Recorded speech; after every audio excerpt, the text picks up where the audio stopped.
And with that, ladies and gentlemen, we kick off day number 5, what could be the final day of the 2018 Florida DYB AAA State Tournament here from the Max Long Recreational Complex in Sebring, Florida, and brought to you live on the internet here at jockjive.com. Jason Thompson bringing you the action of the lone game here on field 2, so this will be, either way, the final game on this field. It is an elimination game between Marianna and San Antonio. Behind me on field 3, Art Shandell bringing you Hardy and Spring Hill National. Hardy is the lone undefeated. So should Hardy win that game behind us, the winner of this game will have to beat him twice, with the second game, the if game, on Thursday. San Antonio will be the visitors in this one. They're wearing their navy blue tops with the white pants. Red numbers, red letters with the white trim, with the navy blue caps with the red bill and the red SA on the top. This is the lineup that will be facing Marianna's pitcher, Denton Lord. Number 5 is Tyler Turner, the shortstop. 22 is P.J. Rudiman. 24 is Colton Furtado behind the plate. Number 7 is the pitcher, Jace Rollins. 00 is Andrew Blommel at first base. 44 is Tyson Lake at second. 55 is Luis Quintana at third base. 99 is Nolan Hartley in center. Number 1 is Aiden Hernandez. Number 8 is A.J. Soto Baez in right field. 2 is Robbie Kristen left, and number 23 is Rhett Newsom. San Antonio's manager is Russell Hartley, Justin Collins, Luis Quintana, the assistant coaches. That batting lineup one more time is Turner, Rudiman, Furtado, Rollins, Blommel, and Lake. Quintana, Hartley, and Hernandez. Soto Baez, Christ, and Newsom. Defensively in the infield for Marianna, they're wearing their all grays with the purple sleeves and the purple letters and numbers with the white trim. Purple hats with the white M on top.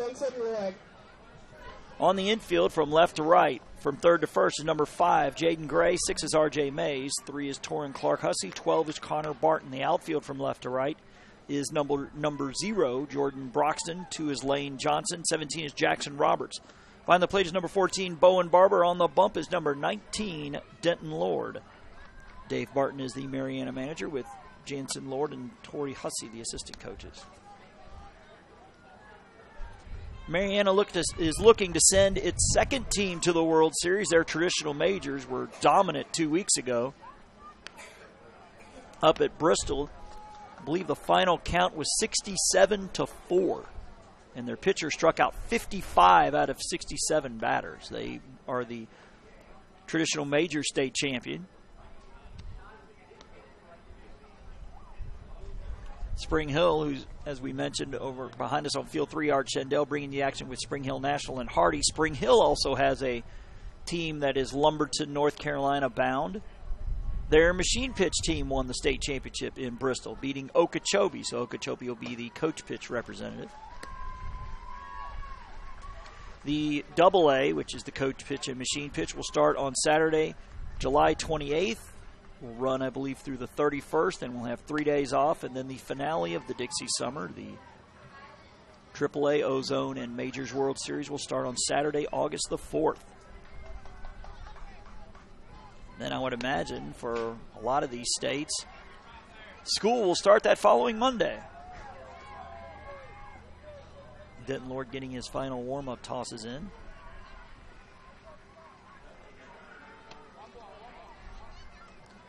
So we'll take us a quick break here on jockjive.com.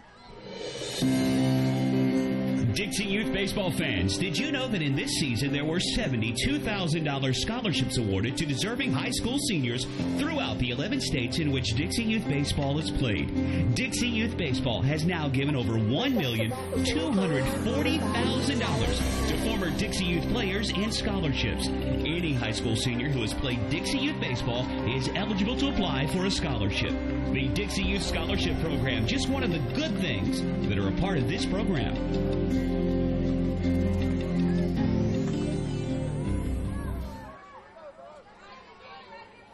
And we're back at Sebring. Just a reminder, the number you see on the screen, if you want to text a shout-out to your favorite player or team, you can do so, as the first pitch of the game at 9:59 is a strike to Tyler Turner. 850-380-7267. If you want to shout out via text to your favorite player or team, you can do so that way. That one misses for ball one.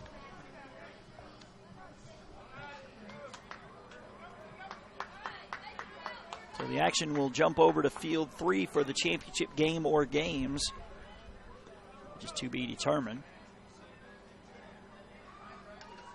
The pitch is low for a ball.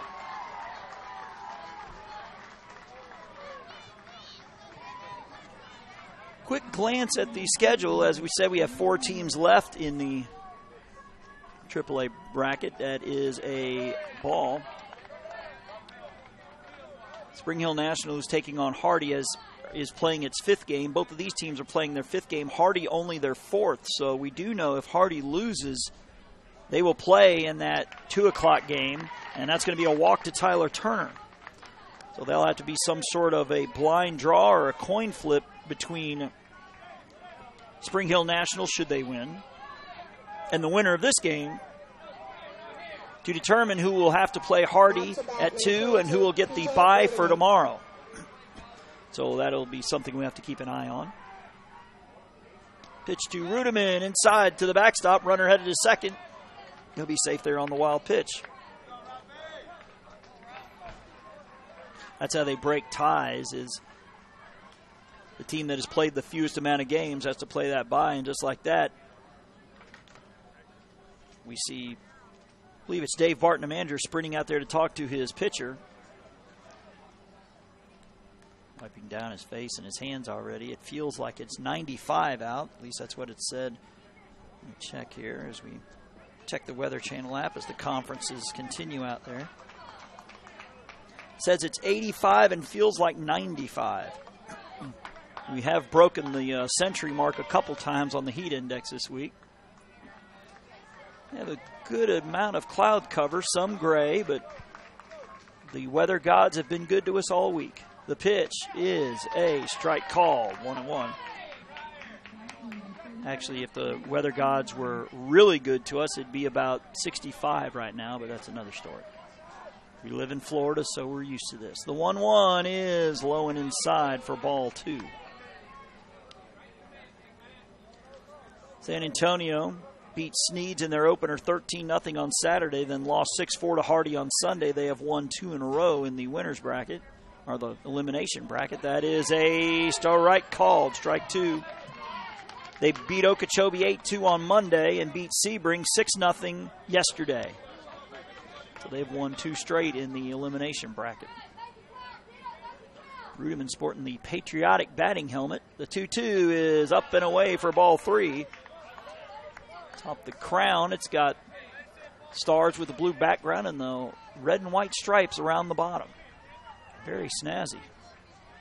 Goes along with the uniforms. Again, they're wearing the navy blues with the white pants, red numbers, red letters, white trim, and the navy blue socks, navy blue stripe down the pants. The payoff pitch missing outside for ball 4.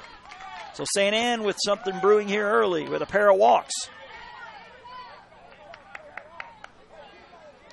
It looks like behind me, Hardy has something brewing with 2 runners on. Archendel behind me, about maybe 8 feet behind me, so I can see his scoreboard from here. The pitch is upstairs for ball 1. Now to bat number 24, Colton Furtado. The owner of the company, Robert Williamson, doing the championship of the Ozone as the host, Sebring, taking on Spring Hill American. Sebring winning 20-0 yesterday, hitting 5 home runs. So should Sebring win that one and win the state title and head to Lumberton, Team Florida is going to look awfully strong between them and the Ozone and Marianna and the majors. The pitch is a strike called, 2-1. Basically, both teams, the Marianna Majors and the Sebring Ozone, have about 4 or 5 that look like high schoolers right now. And again, they're only 11 and 12. The 2-1 is a ball upstairs as Denton Lord doubling over there a little bit, trying to will that ball in the strike zone.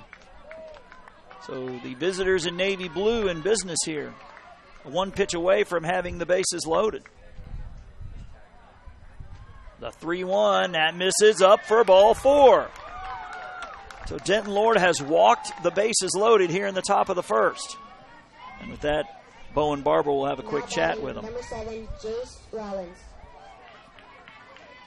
The summer of Dixie is underway. Between now and mid-August, Jock Jive will be streaming all of this tournament, plus the Dixie Baseball 15U and Dixie Pre-Majors World Series, the AA, AAA, Ozone, and Majors World Series in Lumberton, and so much more.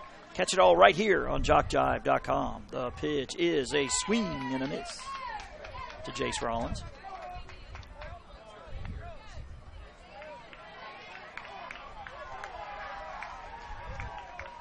Again, it's Turner at third, Ruderman at second, Furtado at first. They all reached via the free pass. That one over the head of Rollins, but it rolls right back to the catcher. Ball one. If you haven't heard any of our broadcasts this week, there can't be any more than 20 feet of real estate from the plate to the fence. And if a ball bounces right back to the catcher, runner third's going to have to stay put, as we see another trip by Dave Barton. I don't know if that means they have to pull him. It is his second trip. I think he does have to pull him. As the conferences abound, as the two umpires are having a quick discussion, I'm assuming they're talking about what we're talking about. If that's the second trip, then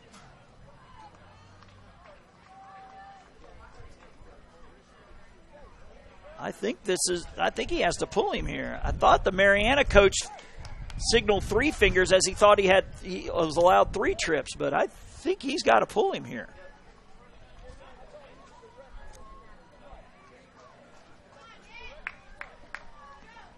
Sam Rudd is here. He is the national director of Florida, one of the 3, and he's the umpire in charge in this part of the state. So we may need to get Mr. Rudd down there.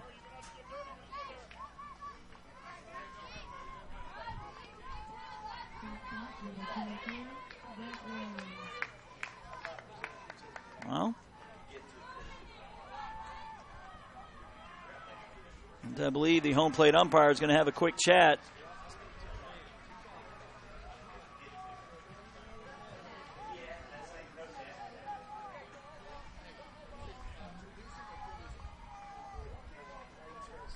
Home plate umpire is trying to communicate up here with the walkie-talkie system. Go ahead.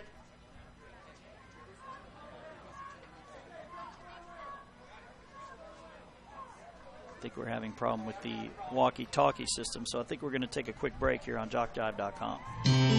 Every league in Dixie Youth Baseball sets their sights each year on the Dixie Youth Baseball World Series. In August, champions in the Majors Division, the AAA Division, or the Ozone Division from each state compete for the #1 position in Dixie Youth Baseball. Why not combine your vacation with a week of championship youth baseball at the Dixie Youth World Series?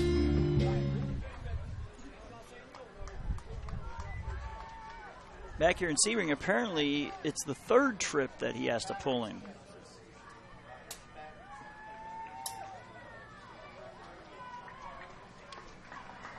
As we still have conferences between coaches in both teams here.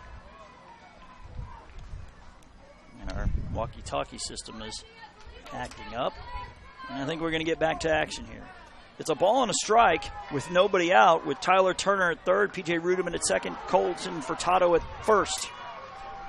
As San Antonio looking to jump out in front here. Pitch is low for ball 2 as Lord doubling over again. He thought he had a strike there, but the man that's getting paid today says different.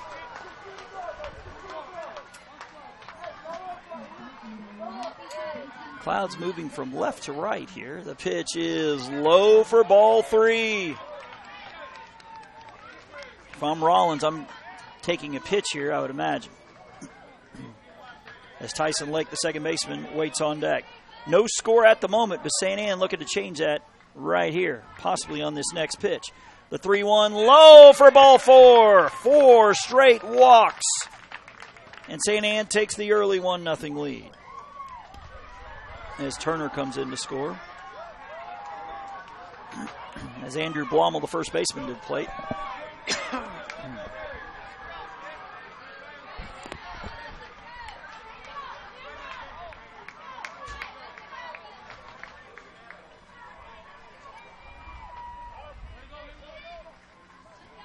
Now to bat number 00, Andrew Blommel. The pitch is up and away for ball 1.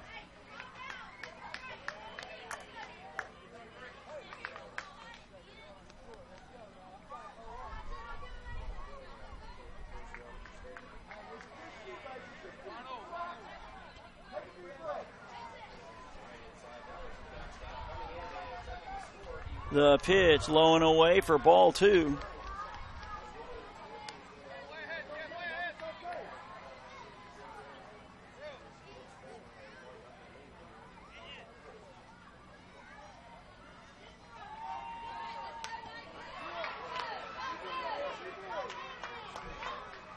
The 2-0 pitch, up and in, runner coming home, play at the plate, will not be in time as the pitcher tried to basket catch it but could not.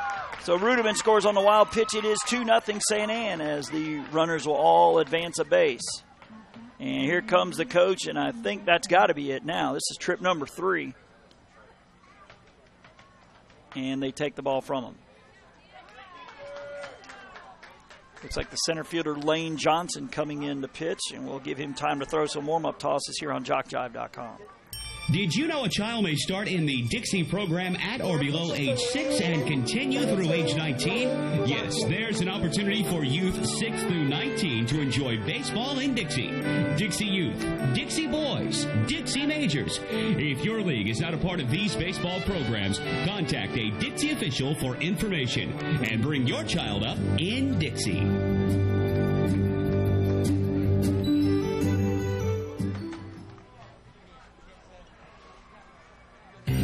What makes Dixie Youth Baseball different? Well, one good rule is required participation. During the local season, every player on every team is required to play in every game, and all tournament players are required to bat at least once in every game.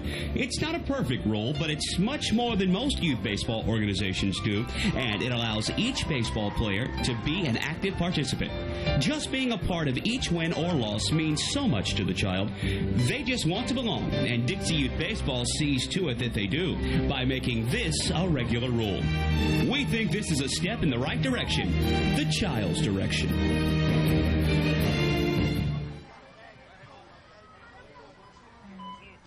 Back here to Sebring, where Lane Johnson is on the mound now. Connor Barton is now in center, which means I believe Denton Lord is at first. But again, if you've heard our broadcast at all this week, we can't see first base at all from our broadcast location. There is a white roof shielding the Marianna fans from the sun.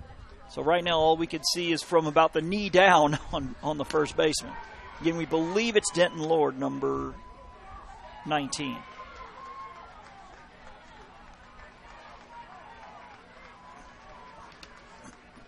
Be sure to follow Jock Jive on Twitter and Facebook. On Twitter, we're at Jock Jive, and on Facebook, simply put Jock Jive Sports in the search engine. We give you scores, schedules, game highlights, event updates, and more. Twitter and Facebook, a great way to keep up with Jock Jive Sports. Looks like we have a 1-0 lead behind us with Spring Hill National leading Hardy, who is the undefeated team.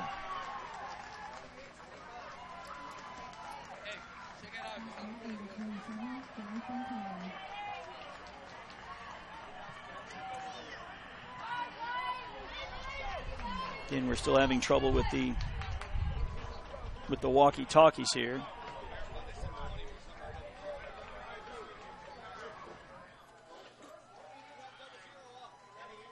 Say again.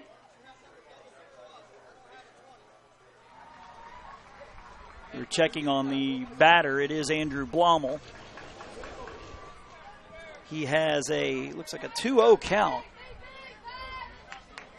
Hopefully they'll get those walkie-talkie situation fixed.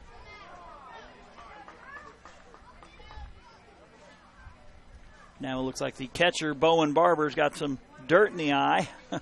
Obviously got to take care of that. Kind of hard to see the ball if you're the catcher if you have dirt in your eye.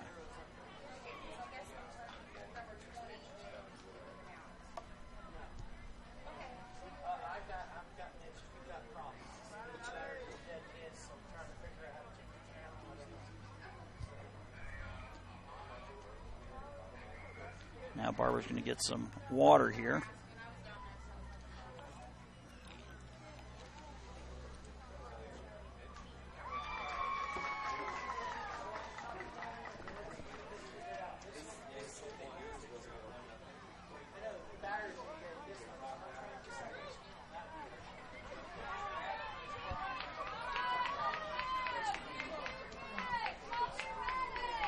So the 2-0 count to Andrew Blommel as Lane Johnson will take over, try to put out this fire. It is up and away. Actually, it was 3-0, and now it's a 4-pitch walk.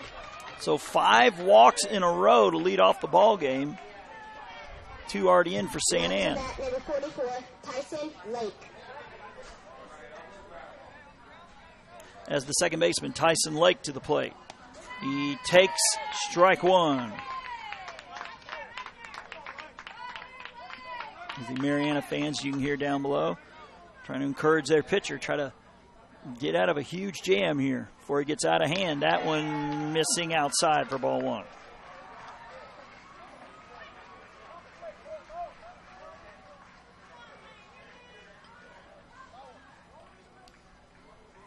The pitch is missing outside. 2-1.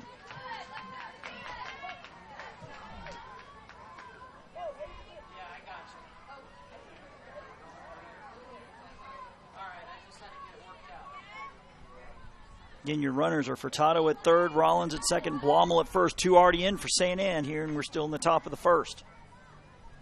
The 2-1 is a strike called. I think we have our walkie-talkie dilemma solved. Which is good because otherwise I'd have to open the window in front of me. That is low for ball 3. So a huge pitch in the ball game right here from Lane Johnson. 5 straight walks to begin the ball game. Bases loaded here in the 3-2 pitch. Is a swung on ground ball to the second baseman. He has it. He'll flip to short for 1, and that's all they'll get. So the fielder's choice will go 6-4. Blommel forced out, but the fielder's choice brings in another run. Furtado scores to make it 3-0. That's Clark Hussey to Mays on the putout. As Luis Quintana, number 55, to the plate. As Barber goes through the signs.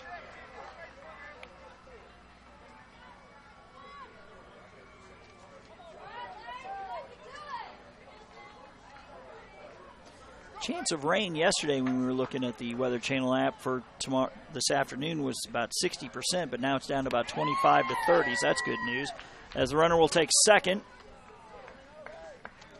As they do not throw down, they didn't want to run the risk of the runner from third taking off.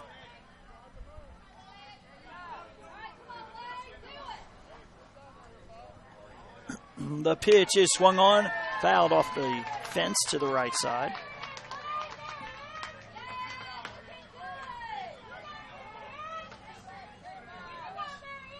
I believe the count is 1-1. Make it 0-2. To the third baseman, Luis Quintana. And your runners are Rollins at third and Lake at second. The 0-2 pitch changeup is swung on, foul out of play. Good job by Quintana fighting that one off.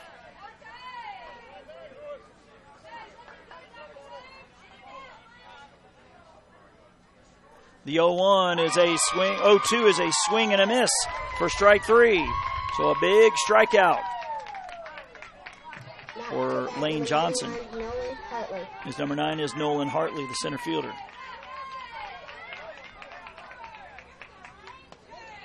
That one's a strike called. I'll give a shout out to all the Sebring youngsters helping out. Got one next to me doing pitch count. We've heard a couple of them do some PA announcing, and they're pretty good. Strike 2, it's 0-2. As the Marianna fans get loud down below, the 0-2 is up and away for ball 1. St. Anne with 3 in already here in the top of the first. Again, it looks like it's Spring Hill National up 1-0 behind us. Art Schendel bringing you the action on field number 3. The 1-2 is upstairs. That'll even things at 2-2. Again, the winner of this tournament will head to Lumberton, North Carolina for the World Series starting on August the 4th. Jock Jive will be there. The 2-2 pitch is swung on, poked to the right side. Second baseman has it over to first in time for the out. That'll go 4-3. Hussey to Lord. But St. Anne with a 3 spot here in the top of the first with no base hits, and they leave 2. So Marianna will come to the plate here in the bottom of the first. This is the lineup that'll be facing San Antonio pitcher Jace Rollins. 14 is Bowen Barber, the catcher. 12 is Connor Barton at first. 6 is R.J. Mays, the shortstop. 5 is the third baseman Jaden Gray. 19 is Denton Lord, the pitcher. Now he's at first base. Number 2 is Lane Johnson in center. Now he's pitching. 3 is Torrin Clark Hussey at second. 27 is Luke Thomas. 0 is Jordan Broxton in left field. 17 is Jackson Robertson right. 16 is Waylon Snellgrove, and 1 is Aiden Smith. Dave Barton is the Marianna manager. Jansen Lord, Torrey Hussey, the assistant coaches. Defensively for San Antonio on the infield, from left to right, from third to first, is number 55, Luis Quintana. 5 is Tyler Turner. 44 is Tyson Lake. 00 is Andrew Blommel. The outfield from left to right is number 2, Robbie Christ. 99 is Nolan Hartley. 8 is A.J. Soto Baez. Behind the plate, number 24 is Colton Furtado. And on the bump, number 7 is Jace Rollins. Russell Hartley, the San Antonio manager. Justin Collins, Luis Quintana, the assistant coaches. Take a little break here on JockJive.com. Are you aware of the scholarship program available to participants in Dixie Youth Baseball? Hundreds of men and women have won scholarships and used them to help pay for their education after graduating from high school. 70 $2,000 scholarships were given away this year. To apply for a scholarship, you must be a senior in high school, complete the application, and mail it by March 1st to be considered for one of these awards. If you played Dixie Youth Baseball in past years and you will be a senior in high school next year, we encourage you to think about this opportunity. Many are glad they did.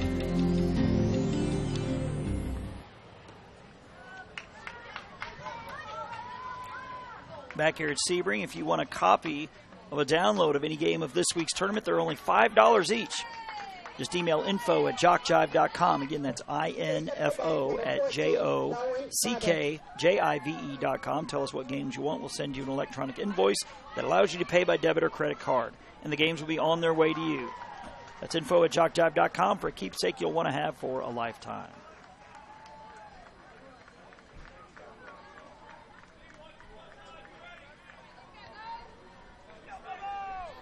As Bowen Barber, the catcher, will lead things off.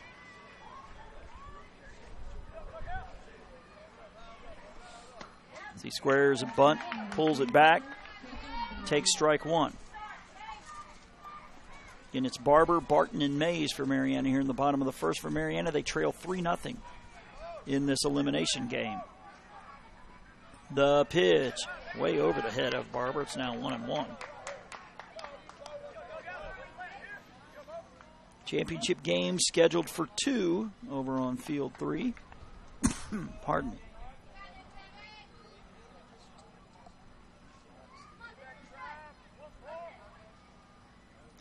The pitch swung on, popped up, and that'll get out of play off the roof on the St. Anne side. Now 1-2.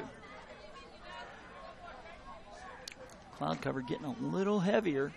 As you see the clouds slowly moving from our left to right, which I believe is north to south.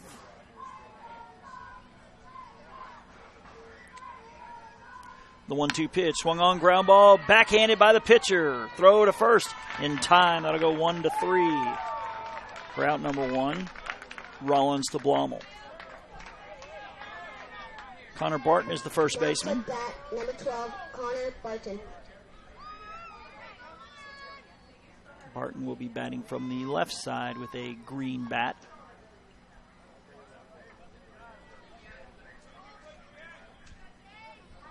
In Marianna, beat Spring Hill National 4-2 on Saturday, beat Sebring 6-3 on Sunday, beat Holmes County 7-1 on Monday, and lost yesterday 9-6 to Hardy.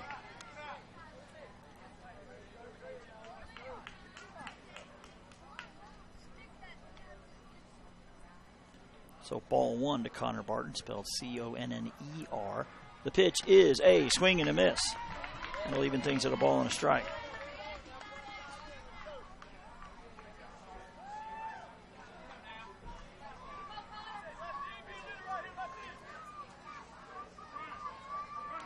The pitch swung on, hit a mile high on the infield. Shortstop under it says, "I've got it."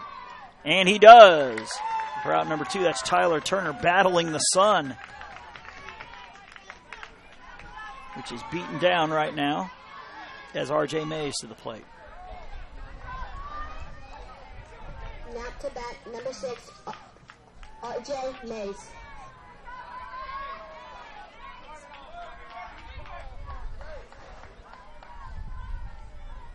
Pitch to Mays is swung on and fouled straight back. On top of that one, it's 0-1.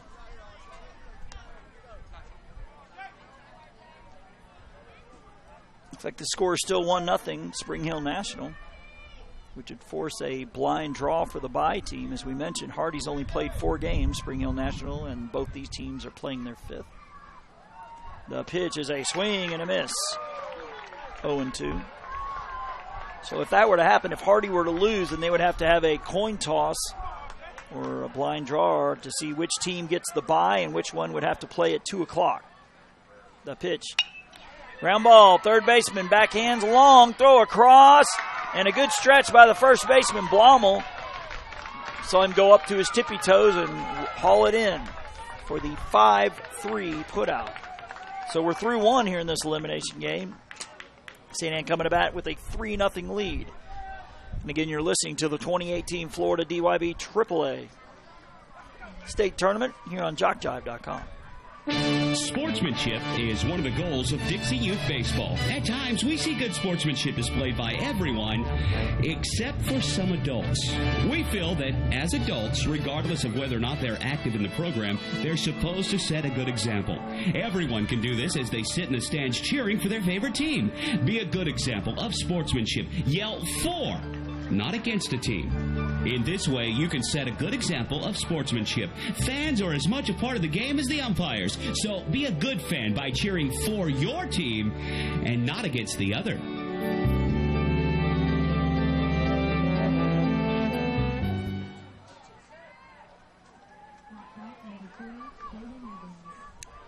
Back to the Max Long Recreational Complex here in Sebring, which is right next to the YMCA off of Hammock Street, I believe.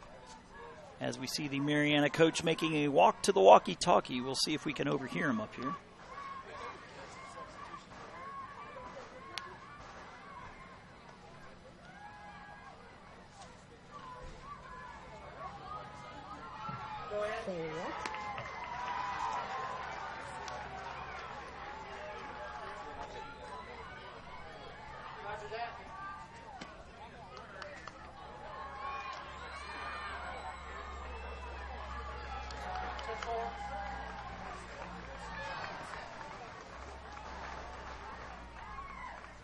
Looks like we heard number 1, Aiden Smith, in right field for Jackson Roberts. I believe they made another sub as well. Did not catch that one, though.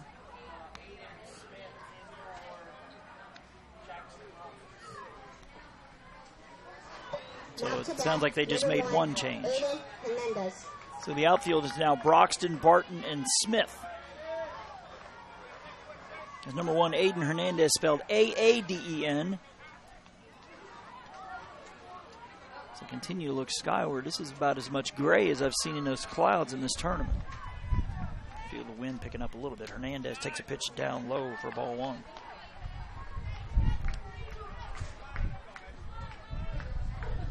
You can hear the wind whipping around in our crowd mic down below.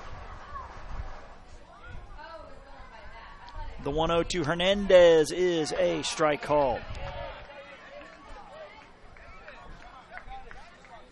So one of these AAA teams and one of these Ozone teams is looking to join Marianna's majors. Spring Hill's coach pitch, scratch that, Spring Hill's machine pitch and Okeechobee's coach pitch teams, representing Team Florida and Lumberton. The 2-1 upstairs, ball 3. Again, the AA, which is the coach pitch, machine pitch tournaments, start on July 28th. The AAA majors in Ozone on August the 4th. Swing and a miss as Hernandez chased one up. It's strike 2. The count will be full. The AA tournament will run through July 31st on that Tuesday. The other 3 will run through Thursday, August 10th. That swung on and hit out of play to the right side. In some cases, I believe that was the case in Alabama a couple years ago. The kids were in school as I believe it was the Ozone team from Muscle Shoals was playing. And that's a swing and a miss. Chased one up in the zone for strike 3. So we were getting shout-outs from everybody at, I guess it was Muscle Shoals Middle School that day. AJ Soto Baez. And number 8, AJ Soto Baez, batting from the right side. We'll step to the plate here. The pitch is a strike called. So Lane Johnson has been the calming force Marianna has needed, retiring the last 3. That is hit and into right field for a base hit. Just out of the reach of the first baseman. So just as I say, he'd retired 3 in a row. A 1-out single by Soto Baez will bring Robbie Chris to the plate, the left fielder. Wonder if he's related to Charlie, former governor here in Florida. The pitch squares around the butt, pulls back. It is outside for ball 1.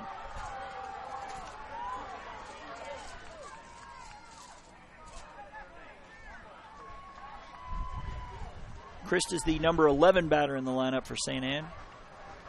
Squares around the bunt, pops one up. It's off the fence. It's 1-1. In case you're unfamiliar with Florida DYB rules, all 12 batters bat the first time through the lineup. And then from the second rotation on, it's 1 through 9. And then coaches at their discretion can reinsert those 10, 11, 12 batters as hitters or runners, as long as they all play 3 consecutive defensive outs. Go over the pitching rules here in a minute. The 1-1 squares around the bunt, pulls back. It's going to be outside for ball 2. Florida Dixie Youth Baseball, or actually Dixie Youth Baseball as a whole, passed these rules last year. A pitcher can pitch up to 40 pitches a day and be eligible to pitch the next day. The 2-1 is low for ball 3, gets to the backstop, and the runner will take second on the wild pitch. That's Soto Baez.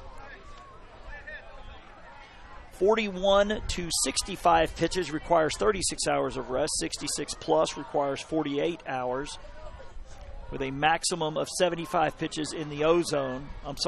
75 in the AAA, 85 max in the majors and Ozone. The 3-1 pitch squares around the bunt. He gets it down. It's a good one. Long run for the pitcher. He'll barehanded throw to first. And they got him just in time. 1-3 on a bang-bang play at first. Johnson to Lord, but it does move Soto Baez to third base. Now to bat, number 23, Rhett Newsom. As Rhett Newsom will be called upon to get the clutch 2-out hit, he bats from the left side. Got the patriotic batting gloves going. See the red-white stripes from up here. The pitch is a strike call.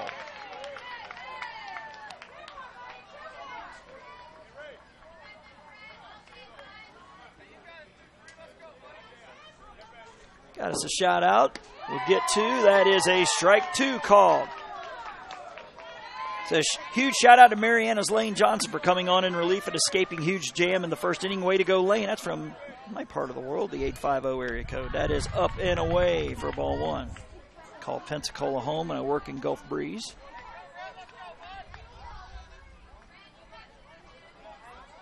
So got an 8-hour drive home later today. The 1-1 is a swing and a miss. Actually, that's strike 3. So Lane Johnson strands a runner at third base. San Antonio gets 1 hit, the hit by Soto Baez. We're through an inning and a half. We'll go to the bottom of the second when we get back.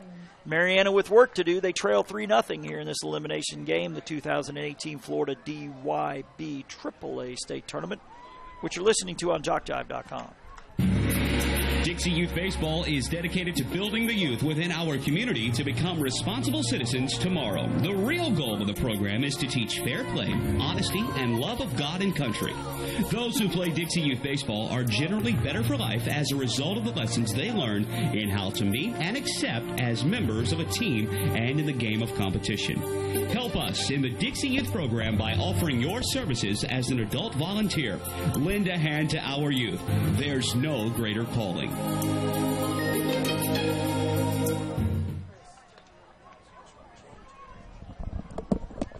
back here at Sebring, where San Antonio has made a change. P.J. Ruderman now in left for Robbie Chris. So the outfield, I believe, is Ruderman, Hartley, and Soto Baez. And just as I say that, it looks like Marianna's going to make a change as well. So we'll try to eavesdrop as the coach speaks up here. Say again, Coach. Oh, he's just checking on the pitch count. All right, Marianna, Elaine Johnson is at 34.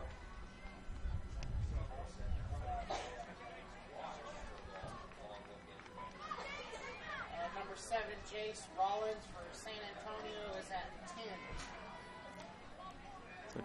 So Jace Rollins with only 10 pitches for San Antonio, but Lane Johnson in relief now at 34. Of course, you're at the point where you can't worry about pitch counts too much. We're down at crunch time in this tournament. As Jaden Gray will lead off for Marianna. It'll be Gray, Lord, and Johnson. Batters 4, 5, and 6. The pitch is up and in for ball 1.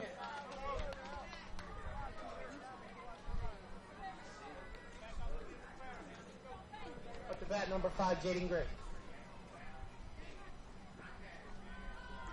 The pitch, oh, it hits the bat, and it's a foul ball. Gray ducked out of the way. Hey, it could have been worse. It could have rolled fair. And that would have been a live ball. But it rolled about a 1.5 foot foul.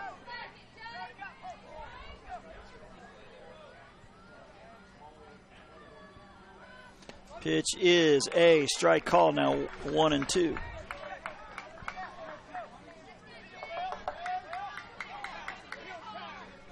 Looks like it's still 1-0 behind us with Spring Hill National on top on the unbeaten Hardy squad. Popped up, shortstop. Oh, and it's dropped.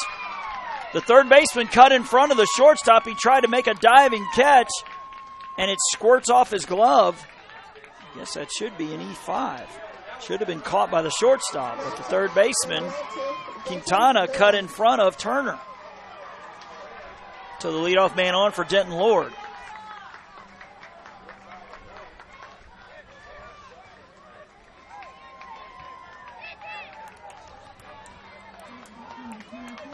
Denton Lord's got some good size for a 9 or 10-year-old. I think he looks at least 12 or 13 as he wags that bat from the right side. And the first pitch is popped up off the handle of the bat. Third baseman giving chase, but it'll drop foul.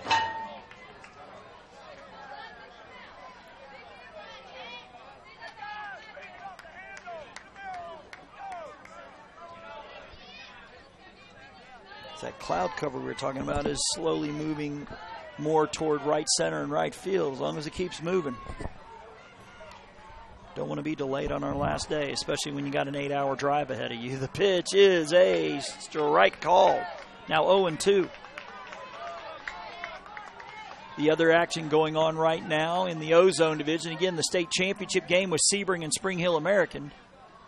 An elimination game in the T-ball is West Volusia and Brooksville. The pitch. Ground ball to the second baseman. They'll flip to short for 1. Oh, it goes over his head. That's going to be an E4, and a runner will take third on the play. So the throw from Tyson Lake over the head of the shortstop Turner. And the fans in purple down below getting a little loud as they have the tying run coming to the plate now in Lane Johnson. Jock Jive was in Marianna. Oh, it's been a few years. Marianna hosted, Out to bat, number 2, Lane Johnson. I believe it was Dixie Boys action. I was there. Frank Hagler, the state director in Florida. Good guy. That one is a strike. The throw down to second. They're going to throw home, and they got him! As the Marianna coaches come flying down the line thinking no way, and the Marianna fans are, as the third base coach, we believe this is the manager, Dave Barton, explaining that he twisted his leg and got under the tag. Unfortunately, there is no instant replay, but they can't believe it. As he is thrown out, that is Jaden Gray thrown out, I believe, 6'2" on the put out. You know, it was a long pause by the home plate umpire. I guess he had to wait to see if the catcher had it cleanly. But the Marianna coaches are claiming that Jaden Gray got that leg under the block attempt of the catcher, Furtado. But one out here, the pitch is a strike call. The cooler heads have prevailed.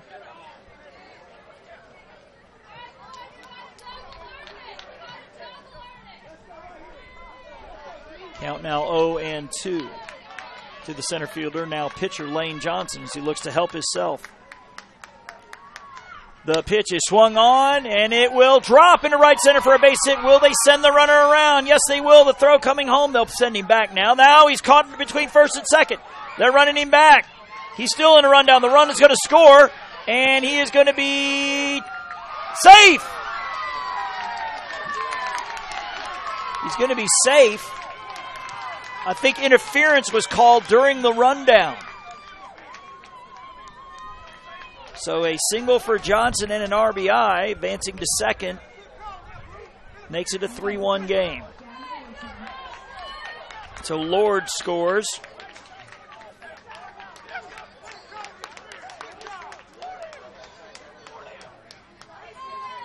As the Marianna coach is coming out and giving the umpire a piece of his mind, but I don't understand the problem. He got the call. He's safe at second, unless he's still upset about the play before, and he better be careful. There is a lot of gesticulations and whatnot as the first base coach tries to calm his.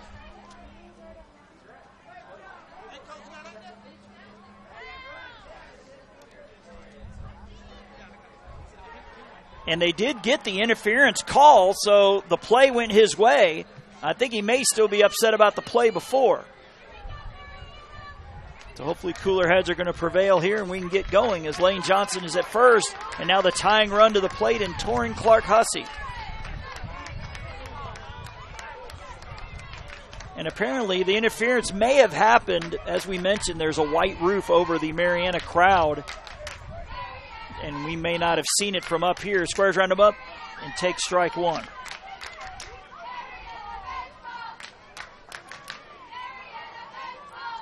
Like I said, very close there to a toss as he was really agitated about something. So kudos to the umpires for keeping control out there at strike two. But yeah, this score could be 3-2 if that play at the plate went Marianna's way. The 0-2 from Jace Rollins is swung on and missed. For strike three, they said the ball hit the ground. Oh, and they're saying it was tipped. So Marianna gets a break there. Now they're going to have a discussion, but it doesn't matter. If the ball hits the ground, it's another pitch. Now, if Furtado holds on to the ball, that's another story. But they ruled, and Furtado arguing with the umpire, that's not good. Another 0-2 pitch is swung on, hit down the right field line, but foul, just foul. A lot of the Marianna fans off their feet, urging their team on. It wasn't the case about 15 minutes ago. Possible trip to the championship game on the line here, and we say possible only because Hardy is down 1-0, it looks like, and now it's 1-1. Now we got a tie game. Thank you for that. Trying to read Art's computer screen from here. If Hardy wins, it will be a championship game because Spring Hill National will be eliminated and will be down to 2 teams. Otherwise, we've got the 3-team with 1 loss scenario. Then we'll have to draw straws. The 0-2 swung on and fouled back again. What would happen is that Spring Hill National is playing their 5th game. Both of these teams playing their 5th game. Hardy only in their 4th. So if Hardy were to lose, Hardy would have to play at 2 o'clock against one of the other 2 teams. So there'll have to be some sort of coin flip or draw to determine who would get the bye. Another 0-2 to Clark-Hussey is upstairs for ball 1. A lot of action here in this bottom of the second. Had 2 plays on the bases. One went Marianna's way, one went San Antonio's way. The pitch up and in for ball 3. I believe we have a full count. Nope, 2-2. Thank you, Mr. Ump. Again, it is Jace Rollins looking in. The 2-2 pitch is upstairs for ball 3. Now the count's full as Luke Thomas waits on deck. 3-1 our score. San Ann with 3 in the first. The pitch is swung on and missed. He swung at ball 4. 2 down for Luke Thomas. St. Ann with 3 in the first on 5 walks and a ground out.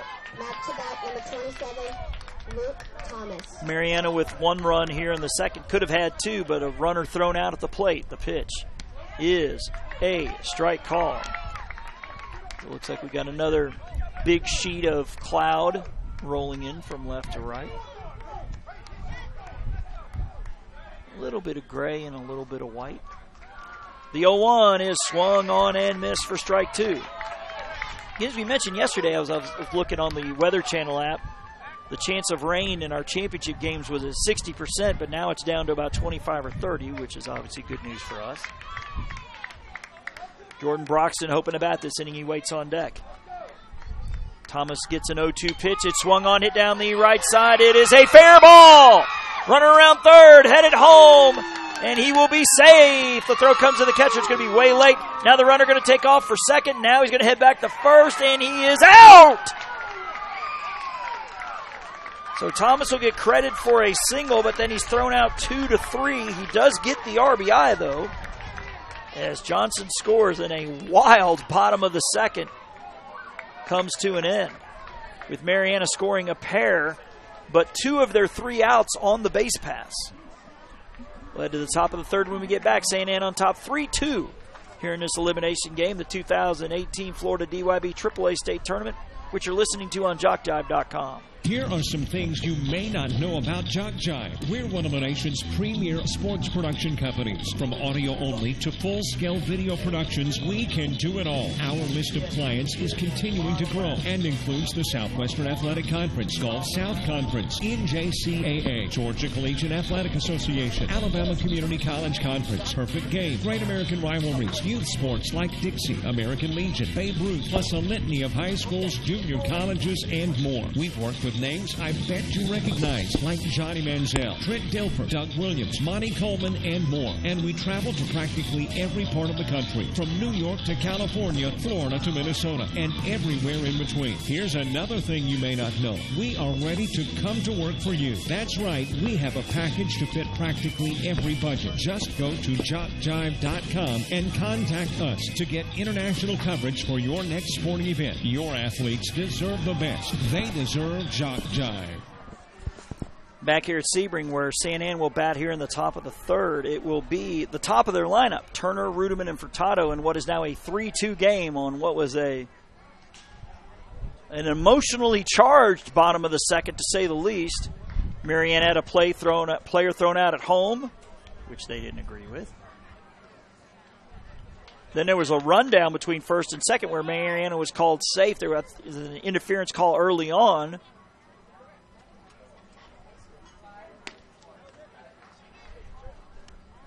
But the umpire is definitely giving the coaches some latitude here, but I don't know how much longer that's going to last.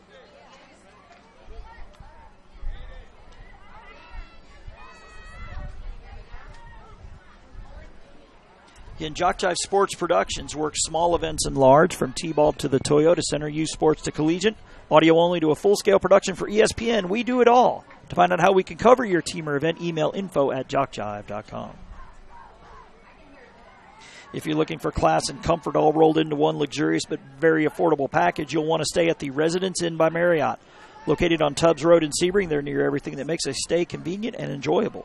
Their service is second to none, and the Residence Inn is staffed by people who genuinely care about the youth of our community and aren't afraid to show it. The Residence Inn in Sebring, come take up residence with us. And I'll have to say, that is a very nice hotel. Really enjoyed the free food on Monday night and Tuesday night. I was up for ball 1. On Monday, it was barbecue pulled pork from 6 to 7:30, and it was free. They also had wine and beer down there. Pitch is a strike call. That'll make it 1-1. And then yesterday, it was hamburgers. And again, that's complimentary. So kudos to the staff at the Residence Inn as the St. Anne coach bringing out a towel to the opposing pitcher. Nice sportsmanship there. As Johnson getting close to the 40-pitch mark at his low and away for ball 2. I imagine if you're Marianna, you're not worried about his pitch count. Because if he goes over 40, he can't pitch anymore, but we're down to the nitty-gritty here. Now missing up for ball 3. So according to my count, this is pitch number 39.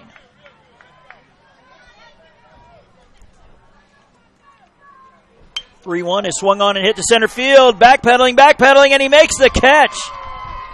As Barton nearly got burnt, but he hauls it in for out number 1. Not to bat, number 22, P.J. Ruttman. P.J. Rudeman with a walk and a run scored. Again, St. Anne in the top of the first, 5 straight walks. 2 of them scoring runs. Actually, 1 and then a wild pitch and a fielder's choice scoring the other 2. That one is inside to the batter, P.J. Rudeman. Correction, Rudeman. Just about hit Rudeman as he backpedaled out of the way. So again, 1-1 our score behind us with Hardy and Spring Hill National. Art Schendell's bringing you the action there. If Hardy wins, they're in the championship. The pitch is a swing and a miss. Rudeman looked like he tried to hold up. Now it's 1-1. Hardy is the one undefeated team. The only undefeated team left. And it's a swing and a miss. Now 1-2. So we started the tournament with 11 teams. We are down to 4. The pitch missing outside. 2-2 as the catcher Barber tried to frame it and bring it back in his zone. Both Rudeman and Furtado, the on-deck batter, with the patriotic batting helmets as Rudeman swings and misses for strike 3. So that's definitely putting Lane Johnson over the 40-pitch mark. So this will be his final pitching appearance of the tournament, regardless of what happens here for Marianna, as Colton Furtado, who walked his first time, and he takes ball 1.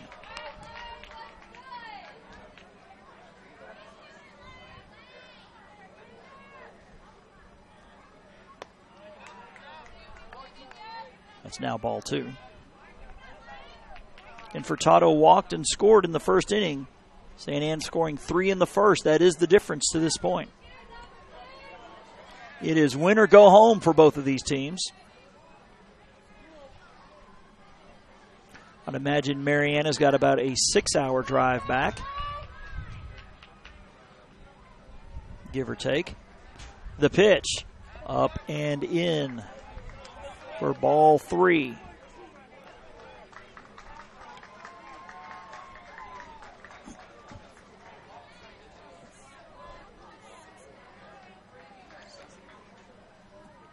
Johnson's 3-0 pitch is going to miss up and in for ball 4, a 4-pitch walk. So Furtado draws the free pass for the second time. That is the 6th walk by Marianna pitching today. Now to bat, number 7, Jace Rollins. As Jace Rollins, who's at 32 pitches after 2 innings, so he's getting close to the 40-pitch mark as well. He walked and drove in a run. Walked with the bases loaded in the first. The pitch is a strike called. You know, looks like we still have a 1-1 game behind us with Hardy and Spring Hill National. Again, Hardy wins, they're in the championship. The pitch up and in for ball 1. If Spring Hill National wins, then we have a draw to see who plays today and tomorrow against Hardy. And Hardy's played 1 fewer game, so they would play in the 2 o'clock game if they lose. That's a swing and a foul tip. I believe he got a piece of the catcher, Barber. Again, this is Hardy's 4th game they're playing right now. The other 3 teams are playing game number 5. So Hardy will play in that 2 o'clock game against Spring Hill National should they hold on and win. That one off the plate for ball 3. Actually, Hardy would take on either Spring Hill National or the winner of this one. Again, there'll have to be some sort of draw. We'll try to get you that information. It's ball 3. 3-2. Assuming it'll happen on the field, and hopefully one of us will be on the air and we can give you that information. The pitch is outside for ball 4, so a pair of 2-out walks. Not to bat, 0-0, Andrew Blama. You'll also want to like us on Facebook. Jock Jive Sports is the name. We can keep you updated there as well. And out comes, I believe this is Dave Barton, the manager, having a quick talk with Johnson.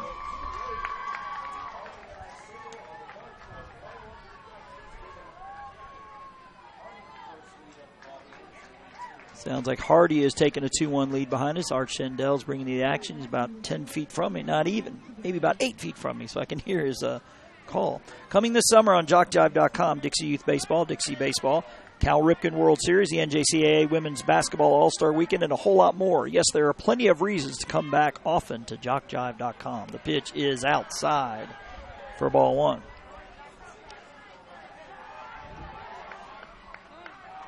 As home plate umpire will call time and throw Johnson a new baseball. Again, the other action going on right now, the state championship in the O-Zone, Sebring and Spring Hill American. Sebring has scored 47 runs in their 4 games. Their most recent one was 20-0 over Okeechobee. That is a strike called. In the T-ball division, it's an elimination game with Brooksville and West Volusia. Then Okeechobee and Avon Park will play in the 11:30 game. Okeechobee, the undefeated team. That is up and in to Andrew Blommel, who walked his first time up. Count now 2-1. In 3 in the first for St. Ann, 2 in the second for Marianna. The pitch is outside for ball 3.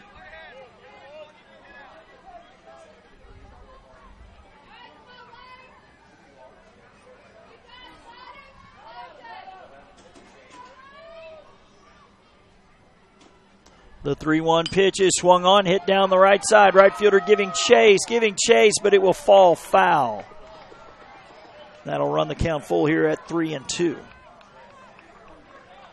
Tyson Lake hopes to bat. He waits on deck as St. Ann with a 2-out rally in the works here.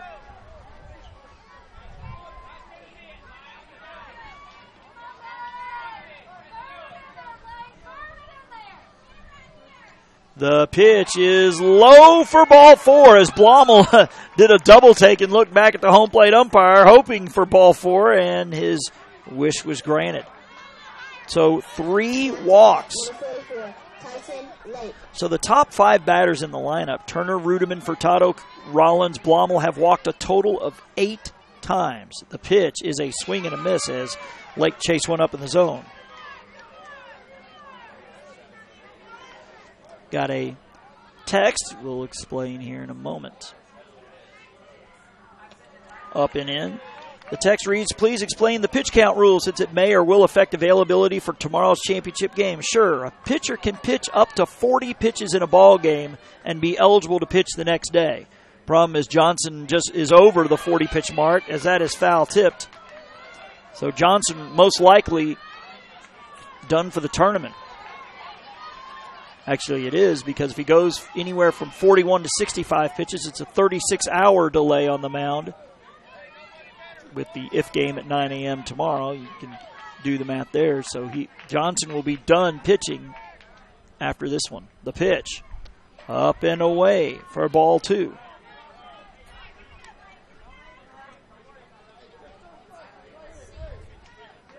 So in the AAA division, you're allowed a maximum of 75 pitches. In the O-Zone and Majors, 85. The pitch off the plate. I believe the count is 2-2. Hopefully we'll get a signal from the umpire. Actually, it says, 3-2. So the bases are loaded. There's nowhere to put them.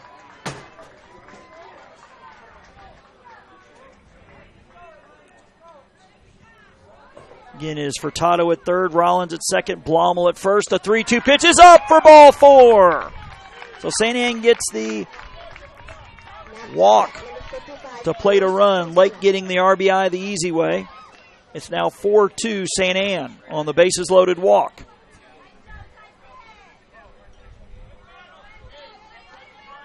As Luis Quintana to the plate. That is 9 walks by Marianna pitcher today. And here comes manager, I believe this is manager Dave Barton. They're just bringing a towel out. Again, the sun is beaten down here, folks. Clouds have done their best to try to shield us from it. But the sun is definitely the big winner in this tournament. Again, it's 88, but it feels like 98 at 11 in the morning here in Sebring. As Luis Quintana, who struck out his first time. Bases full of St. Anne batters.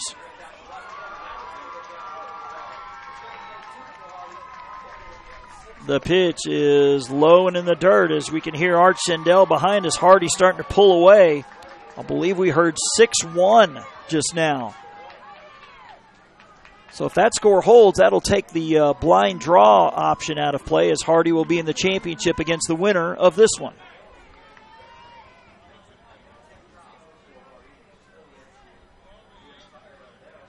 The pitch up and in for ball 2.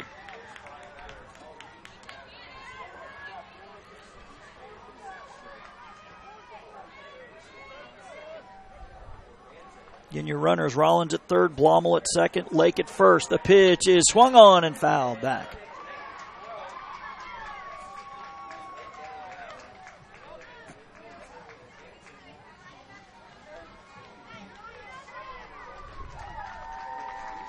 Hardy in the midst of a big inning behind us.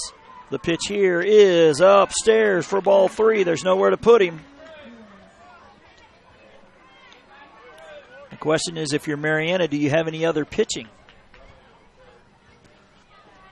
As they've already used Johnson past the 40 pitch mark. He's walked 4 in a row with 2 outs in this inning.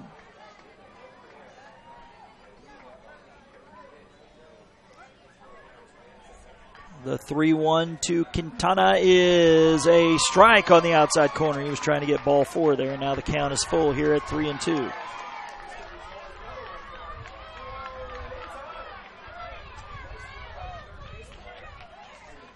The payoff pitch to Quintana is swung on and fouled back.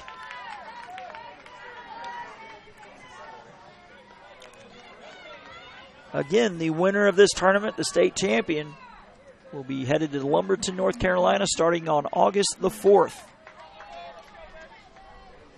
The finale of the Dixie Summer, as we call it. The pitch is a swing and a miss for strike 3, and Johnson gets out of the jam, but St. Anne, tacks on another one. They've left the bases loaded. They've left 6 on through 2.5. To the bottom of the 3rd we go. Marianna with work to do. They trail 4-2 in this elimination game, the 2018 Florida DYB AAA State Tournament, which you're listening to on JockJive.com. Every game broadcast on JockJive.com has the potential to offer some monumental moments for its participants. That's why we not only archive every game online, but make CDs available for audio-only games and DVDs for video broadcasts. After all, a great play deserves to be remembered long after the athletic event has ended. To order your CD or DVD of any Jock Jive game, email info@JockJive.com. info@JockJive.com. Back here at the Max Long Recreational Complex, where San Antonio's inserted its final defensive replacement. Number 1 is Aiden Hernandez. He went into left for Ruderman. So Rhett Newsom has gone into the game already. Unfortunately, missed when he went in there.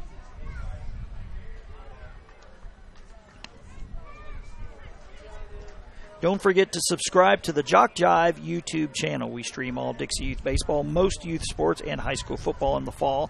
To our YouTube channel, you'll want to know first what games are coming your way. San Antonio, you have met your substitution requirements.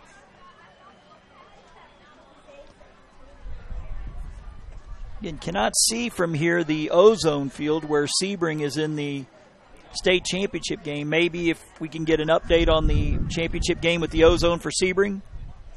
3-0. Sebring winning in what inning?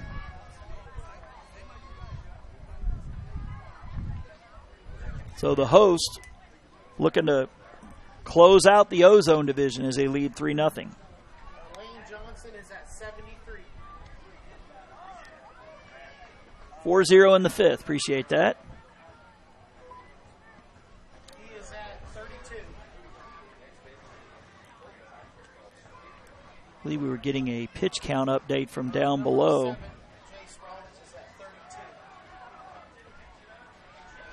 So Jace Rollins is at 32 pitches. So if you're San Antonio, you may have a decision to make here in less than 5 minutes. You obviously need to win to advance, but you want to have all your pitching available at the same time. So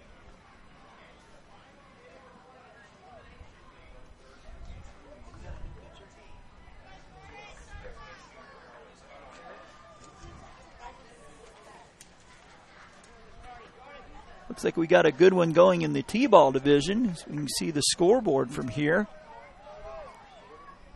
Brooksville 14-13 over West Fallujah in an elimination game. Mike Rideout's bringing you that one. The second game that'll take place over there, Okeechobee and Avon Park. Okeechobee is the undefeated. There is no World Series for the T-ball division, so this will be it for them. As Jordan Broxton, did it hit him? Yeah, got a piece of him. I think it hit him in the back. Grazed him. But Broxton draws the free pass as Jackson Roberts to the plate.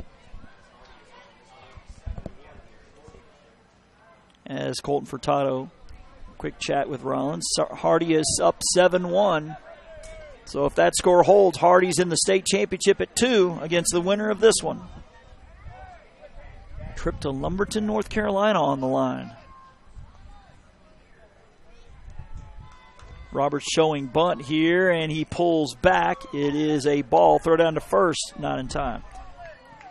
Again, Dixie DYB rules prohibit a batter from pulling the bat back and swinging away. Actually, I think it's a warning to the coach, and a second violation results in an ejection.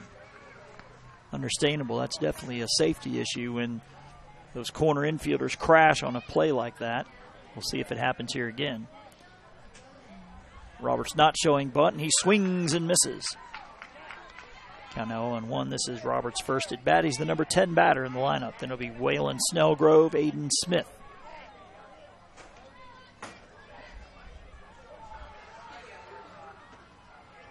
The pitch is a swing and a miss. Now 1-2.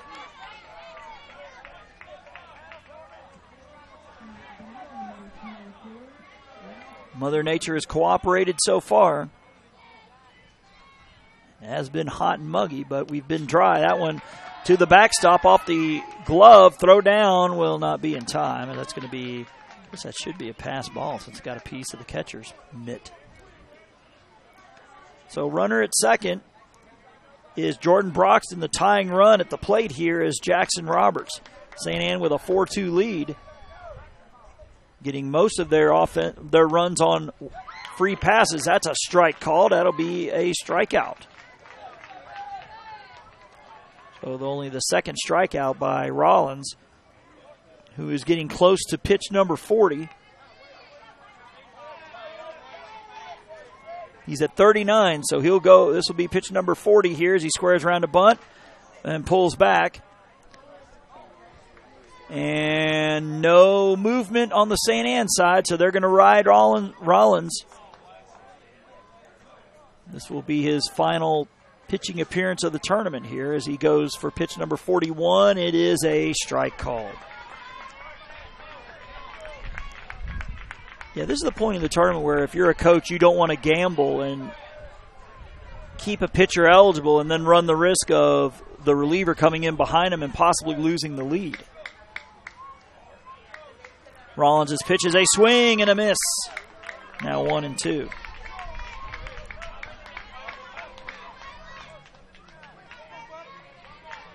In the bottom of the third in elimination action here. Winner of this one looking to make it to the championship game. The pitch is up and in for ball 2.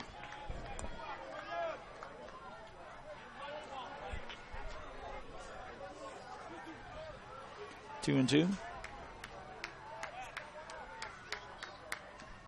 The 2-2 pitch right down the middle for strike 3. So back-to-back strikeouts. Strikeout number 3 here for Jace Rollins is number 1, Aiden Smith, to the plate. Aiden Smith.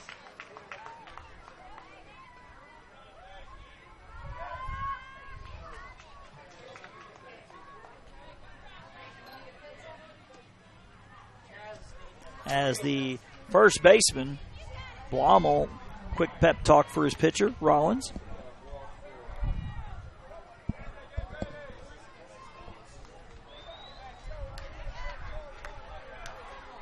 So Aiden Smith batting from the right side. And he squares around the bunt. It goes to the backstop. Runner thought about going to third. And it gets away from the third baseman. He's now headed to third. The throw from the left fielder will not be in time. Broxton hesitated initially. Then when the throw got away from the third baseman, he came down to third and almost got picked off, but he'll be safe on the E2.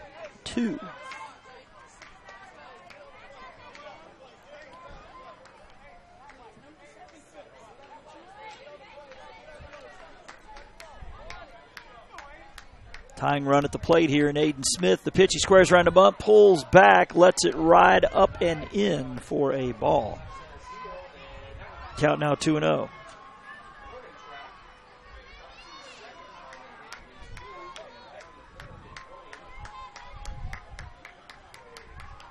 The 2-0 pitch squaring around the bunt. It is ball 3.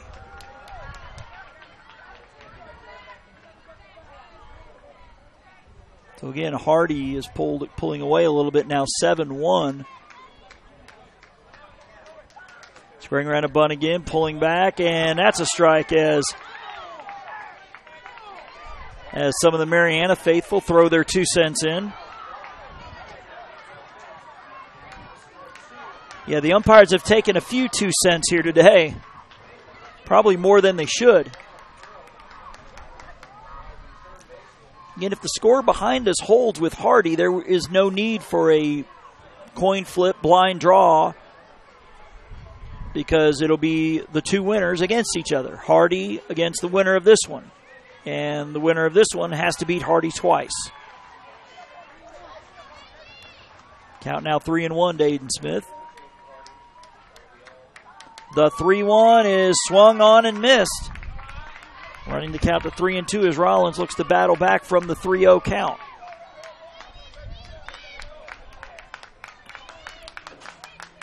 The payoff pitch is, it hit him! I believe it hit him in the elbow. So a pair of hit-by pitches have runners at the corners, and all of a sudden the go-ahead run now to the plate in Bowen Barber. As time is called, we believe this is manager Russell Hartley having a talk. We'll see if he takes the ball from him. Coming this fall to JockJive.com, SWAC football, soccer, and volleyball. Tuskegee football, the ACCC game of the week. Great American Rivalries, HBCU football.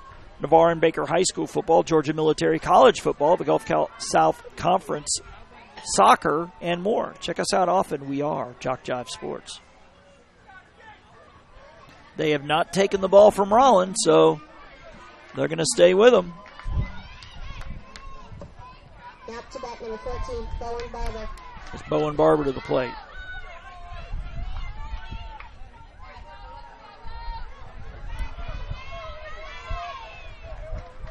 So runners at the corners here. Bowen Barber grounded out to the pitcher his first time. And he swings and misses. It's foul tipped, so the runner will have to go back to to first. And I think the home plate umpire has had enough, as he's having a quick discussion with the Marianna fans. Yeah, he's taken a lot more grief than he probably should have. But the line in the sand has now been drawn. 0-1 to Bowen Barber. Pitch is swung on, fouled out of play. That'll make it 0-2.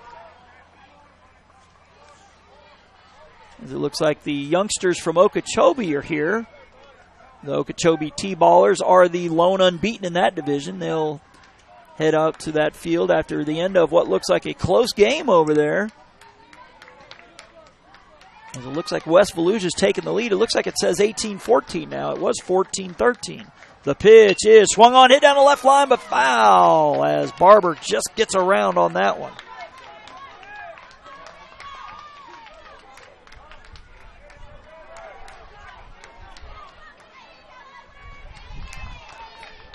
We're up here with the I guess newly mentioned grandpa again in Tony Smith. He now has 2 grandbabies. We were entertained by the first one yesterday. Took a liking to that big ball of cheese puffs that were up here. He was one orange mess, as time is called. Again, your runners are Jordan Broxton at first, scratch that, at third, with Aiden Smith at first. Both of them were hit by pitches. One was a leadoff. Smith's was a 2-out hit by pitch.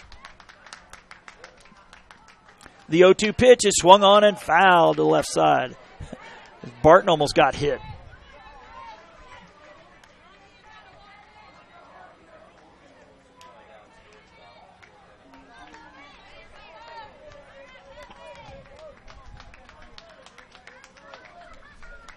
And another 0-2 pitch is, it gets him in the helmet. Oh, goodness.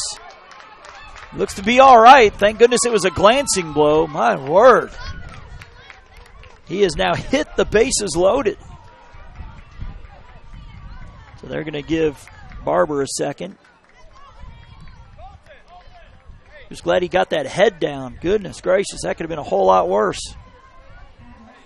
Ask Giancarlo Stanton. Now to bat, number 12, Connor Barton.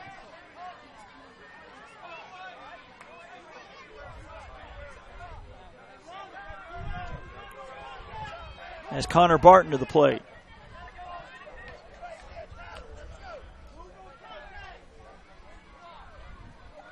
The pitch is up and away. I think we saw another fan down there. I guess they were wanting to see if there'd be some sort of warning issue. That's the third hit by pitch this inning.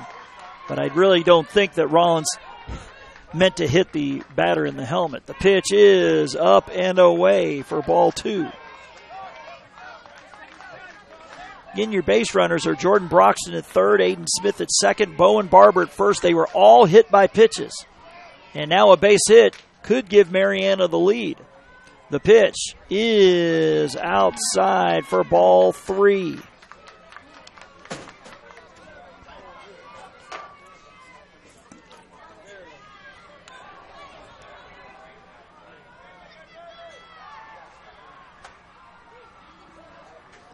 The 3-0 pitch is up and away for ball 4. The ball goes all the way to the Marianna dugout, but only one will score, as it's now 4-3. Broxton scores, Smith to third, Barber to second, Barton to first here for number 6, R.J. Mays, who grounded out to the third baseman his first time.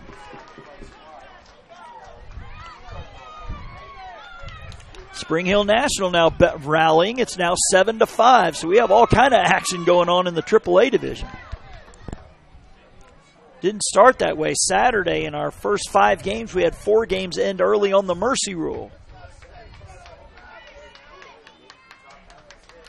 Pitch R.J. Mays, squaring around him up, pulling back. It is ball 1.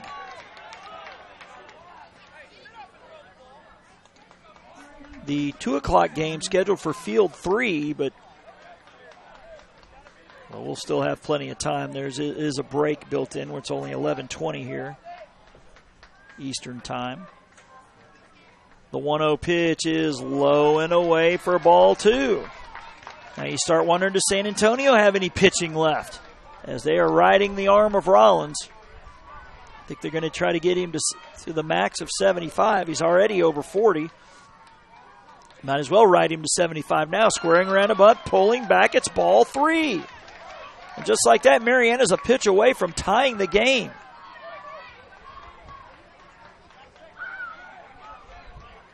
Jaden Gray, the batter on deck. The 3-0 is low for ball 4. We are tied at 4 apiece.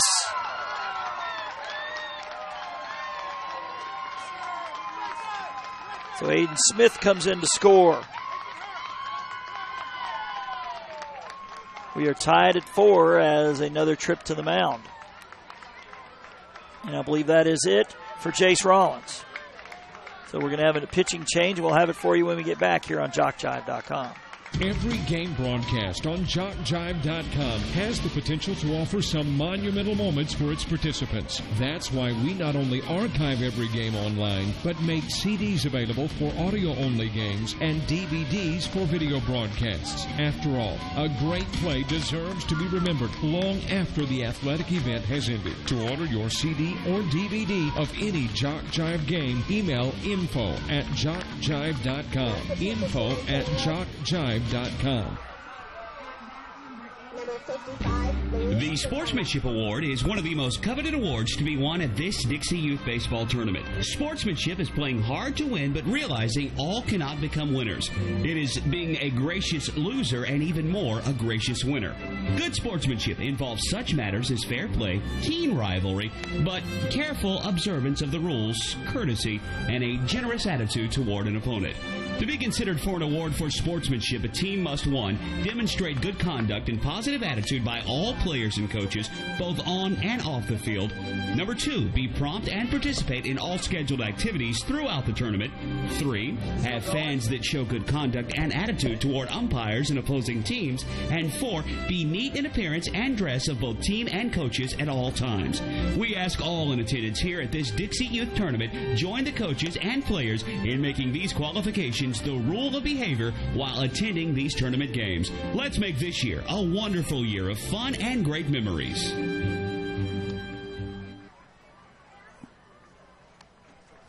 Got an update from the Ozone State Championship game. Sebring comfortably out in front, 7-0 in the 5th. Here, we have a 4-4 tie as Luis Quintana is taking over for Jace Rollins, who I believe just swapped places with him, and Rollins is now at 3rd.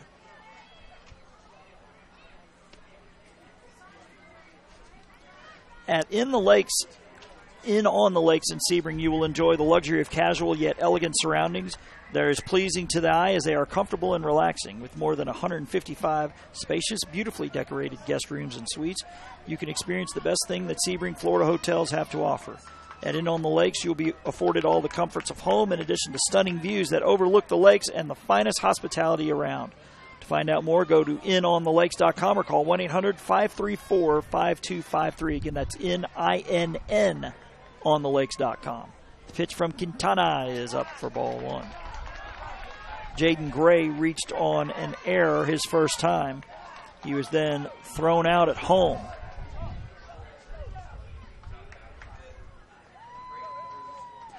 The 1-0 pitch is up and away. As Furtado tried to bring it back in the zone.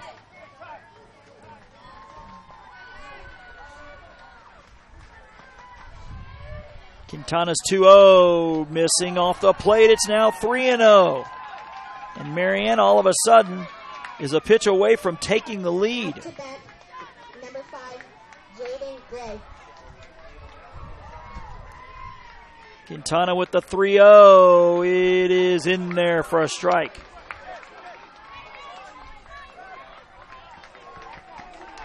Again, Hardy with a 7-5 lead behind us, looking to advance to the championship game here. Marianna, a pitch away from the lead. The pitch is swung on and fouled back. May have swung at ball 4.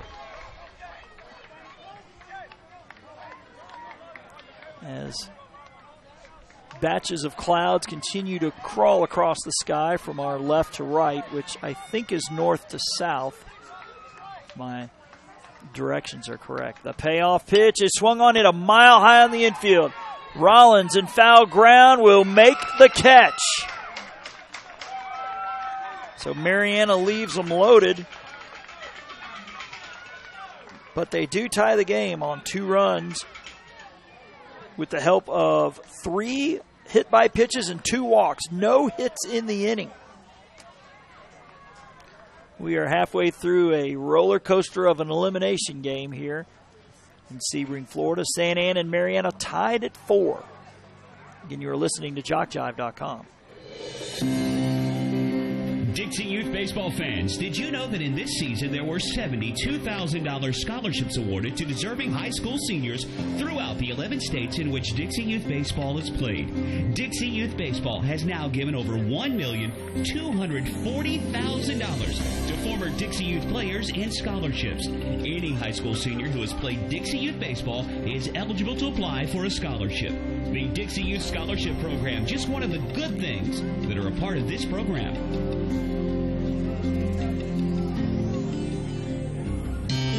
Every league in Dixie Youth Baseball sets their sights each year on the Dixie Youth Baseball World Series. In August, champions in the Majors Division, the AAA Division, or the O-Zone Division from each state compete for the #1 position in Dixie Youth Baseball. Why not combine your vacation with a week of championship youth baseball at the Dixie Youth World Series?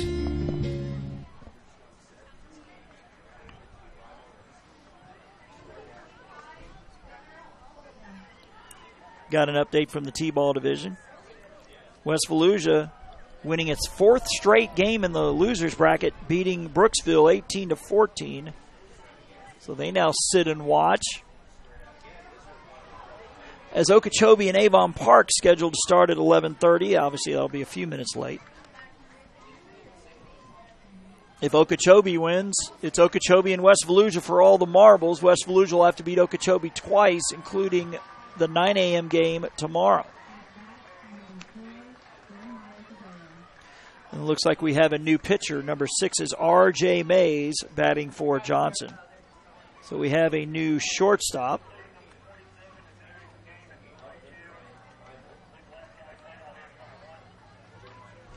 So Luke Thomas is now in right field for Marianna, so that'll satisfy their pitching requirements, as number 2, Lane Johnson, will go to short in place of Mays. So again, a lot of changes for Marianna. We'll give you the whole defensive alignment here. From left to right, from third to first is now Gray, Johnson, Clark, Hussey, and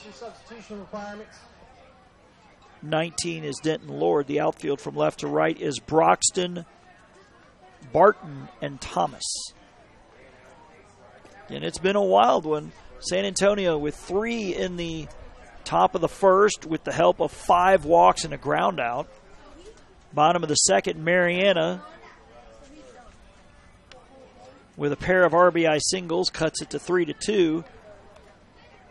Then in the top of the third, 4 straight walks makes it 4-2.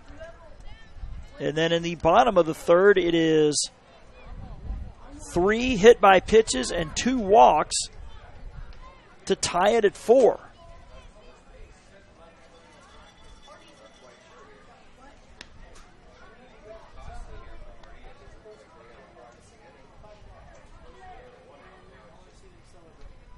So we're tied at 4. We've had a grand total of 2 base hits. In Sebring's O-Zone bunch is up 7-0 as they've been dominant in this tournament, just as Marianna was in the Majors tournament. So that score holds, and Sebring wins the state title. Team Florida is going to be fun to watch in Lumberton, North Carolina.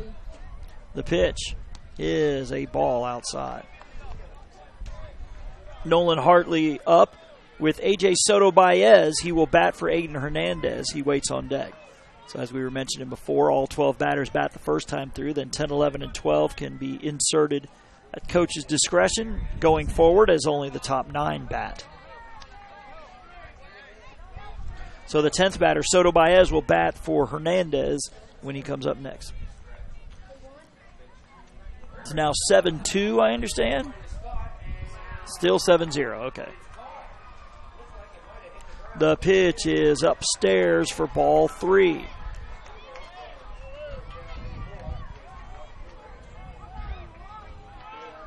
Not to bat number 99, Nolan Hartley.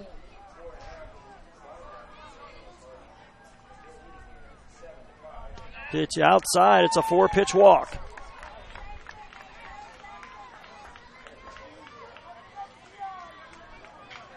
Second time in 4 innings that the leadoff man's been on for St. Anne. That runner, Turner, in the first came in to score. That's, I believe, the Marianna manager.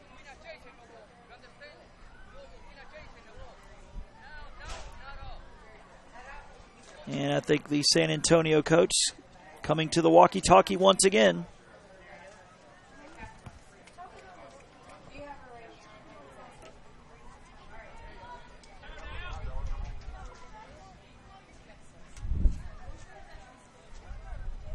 We're checking it right now. Yes, sir, he is.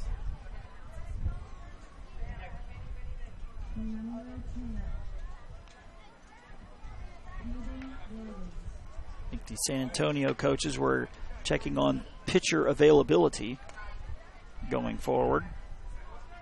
As A.J. Soto Baez, who singled his last time, moving up to the number 9 spot now. One hop, nice block by the catcher. Barber almost took one in the face. Number 8, AJ Soto Baez. As the ball was well short of the plate by Mays. Baez singled in the second and that was left on. St. Anne has left a runner on in every inning. That's ball 2.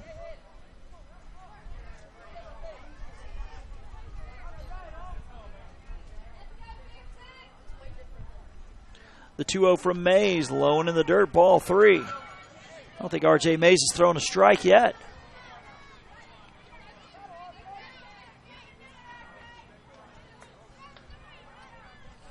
The 3-0 pitch is low and away for ball 4. 8 straight balls to start this inning. Not to bat number 2, Robin Chris. Again, that is the 11th walk by Marianna pitcher pitching today. And only 1 base hit. Squaring around the bunt, pulling back. It's a ball. It gets away, and the runners are going to advance on the wild pitch. 9 balls in a row here by Mays. Tyler Turner walked and scored in the first, flew out to center in the third. The pitch up and in for ball 2. 10 walks, 10 balls in a row. We're over an hour and 40 into our broadcast today, and we're only in the top of the 4th. Again, your runners are Hartley at third and Soto Baez at second for St. Anne. The 2-0 pitch up and in for ball 3. That's 11 in a row.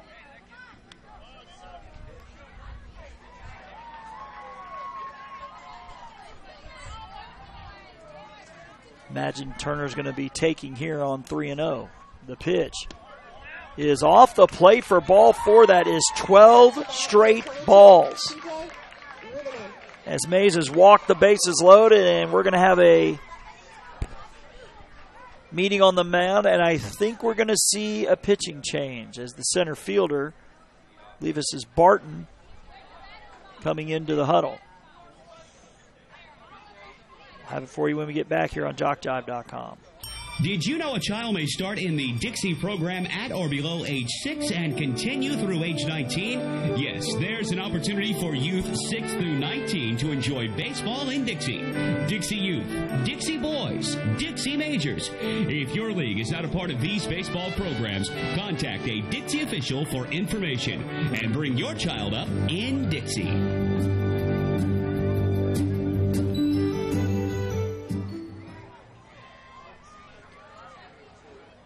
New pitcher is going to be number 3, Torrin Clark. Hussey is the 4th pitcher for Marianna today.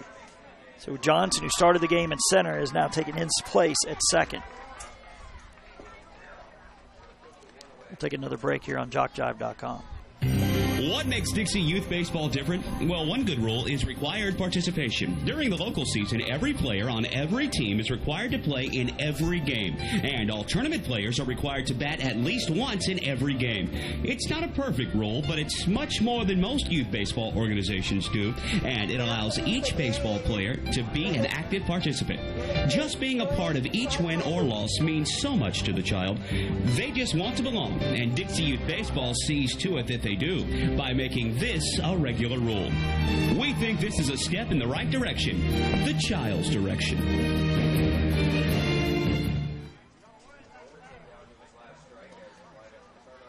Back here in Sebring, where this game is quickly becoming a battle of attrition, as both teams have a grand total of 2 hits, 1 for each team. Marianna pitching has walked 11 batters, including the 3 that are on base here in the 4th. Hartley's at 3rd, Soto Baez at 2nd, and Turner at 1st. For P.J. Rudeman, the new pitcher is Torrin Clark Hussey. He is the 4th pitcher of the day, as Barton will jog back out to center.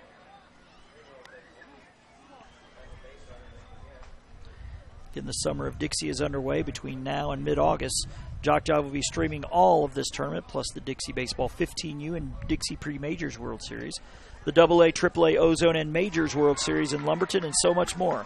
Catch it all right here on JockJive.com.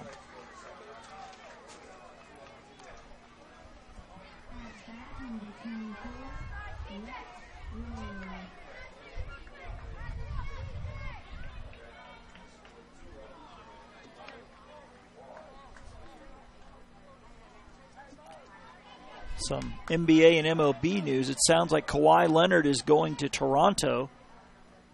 DeMar DeRozan's part of that trade. That is low and inside for a ball. And it sounds like Manny Machado is headed to the Dodgers, but that has not been confirmed yet. But the pitch is swung on, ground ball. Second baseman has it. They will tag the runner, and that's all they'll get. It'll be 4 unassisted. Turner forced out, but the go-ahead run comes in to score in Nolan Hartley. The RBI makes it 5-4. As Colton Furtado to the plate, who's walked twice and scored twice.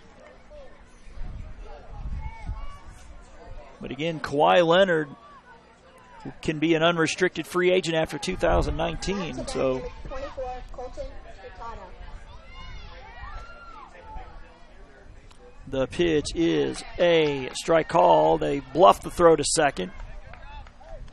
I'm a hardcore Boston Celtics fan, so I'm not too terribly worried about that, even though Kawhi is one amazing ball player.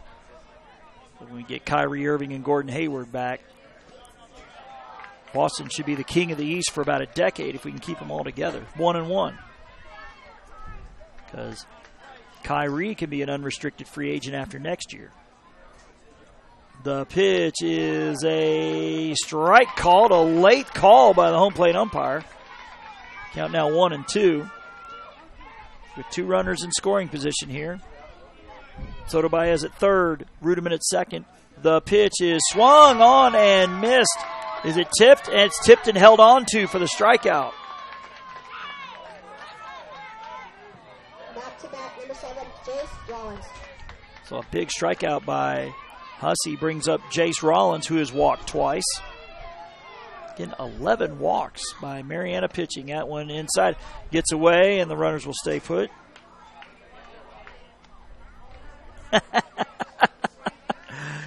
Got a shout-out that says amen regarding my Celtics post. Amen to that. It's helping me forget I'm a St. Louis Cardinals baseball fan, as we've definitely been struggling this year. That swung on ground ball, just foul by a couple feet.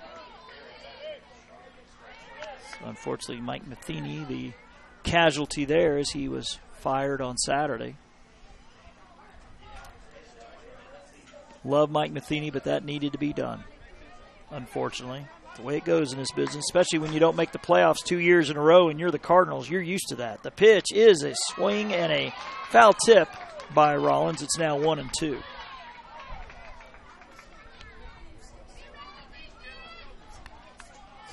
Again, it is a 5-4 lead for San Antonio with a run here in the 4th. Bases loaded on walks, and then a fielder's choice scoring the run. The pitch missing upstairs. Count now 2-2.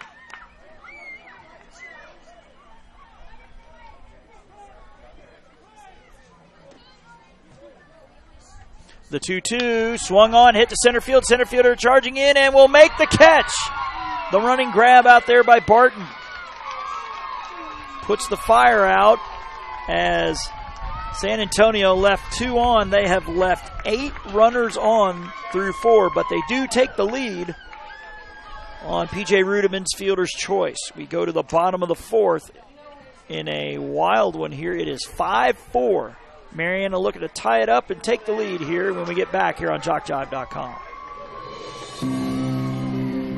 Are you aware of the scholarship program available to participants in Dixie Youth Baseball? Hundreds of men and women have won scholarships and used them to help pay for their education after graduating from high school. 70 $2,000 scholarships were given away this year. To apply for a scholarship, you must be a senior in high school, complete the application, and mail it by March 1st to be considered for one of these awards. If you played Dixie Youth Baseball in past years and you will be a senior in high school next year, we encourage you to think about this opportunity. Many are glad they did.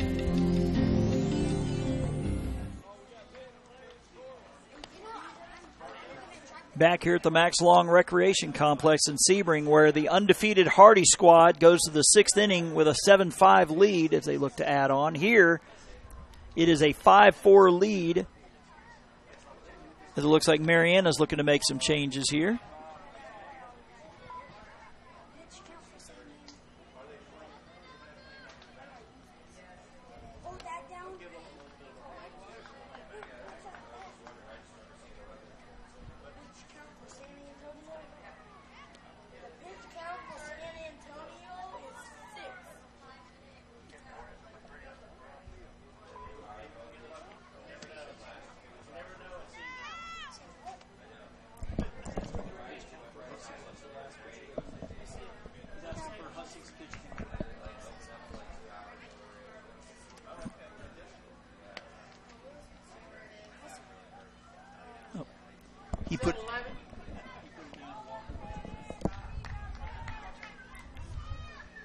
And we're only in the bottom of the 4th here in this one.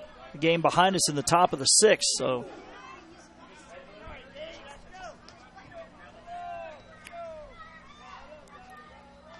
I believe we had a game behind us. The 8-inning game went about 2 hours and 40 minutes. Unfortunately, we could break that one in this one. As Denton Lord pops one up in the infield. Third baseman backpedaling, and now we'll make the catch. That's Rollins. 1 pitch, 1 out.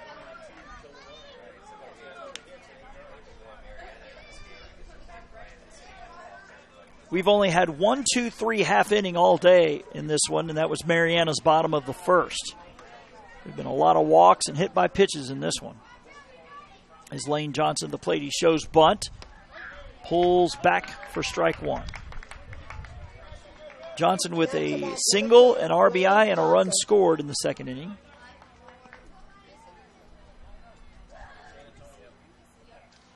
The pitch is swung on and hit to center field. The center fielder came in a couple steps, then backed up and made the catch. That is Nolan Hartley for out number 2. Torrin Clark-Hussey now to the plate. Back to bat, number 3, Torrin Clark-Hussey.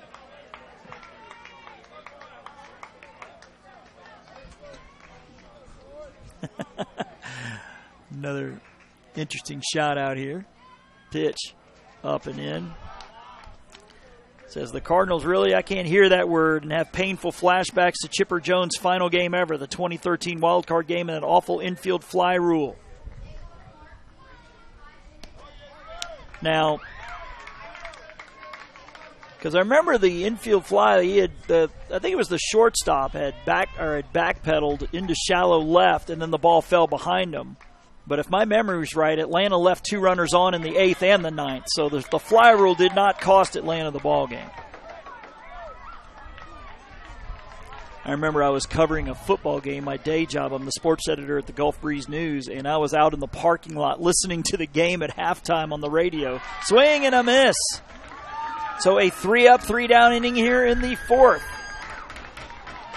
So we go to the top of the fifth. St. Anne looking for insurance. They lead 5-4 here after 4 in this elimination game.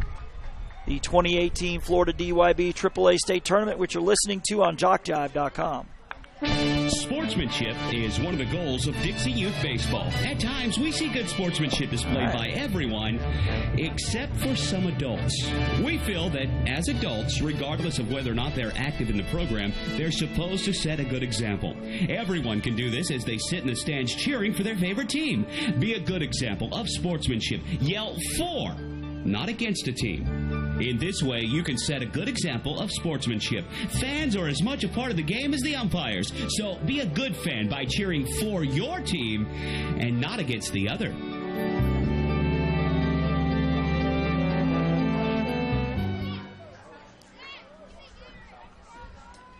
Back here at Sebring, where moments ago the host team has just clinched the Ozone State Championship, so congrats to Sebring. They just won 8-0. They were the class of that age group.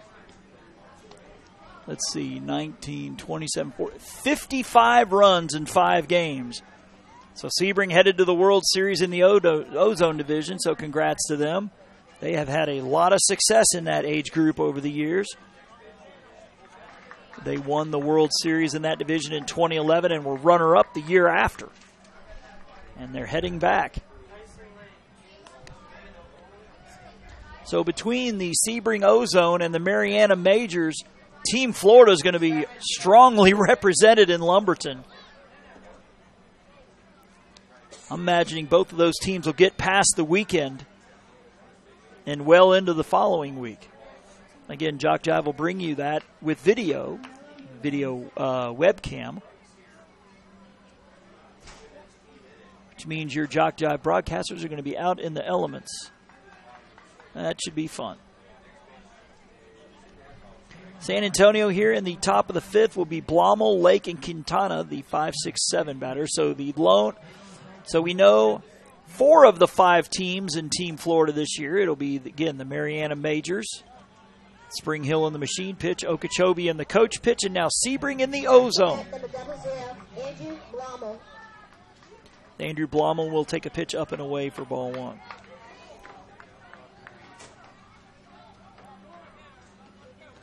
So Spring Hill and Marianna still have a chance to send multiple teams. The pitch is a strike call. 1-1.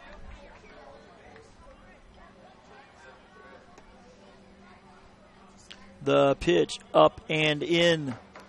Ball 2. Speaking of Chipper Jones is going to be eligible for the Hall of Fame, I believe, this year. And he's very deserving. Guy played his whole career on one team. That's something you don't see anymore. And Derek Jeter, another one of those. So we got the boss, Robert Williamson, with the text. Sebring 8-0 over Spring Hill American. Any home runs by Sebring today? No. They got it all out of their system yesterday. They hit 5. Oh, they got 1. Correction. So I say they got only 1.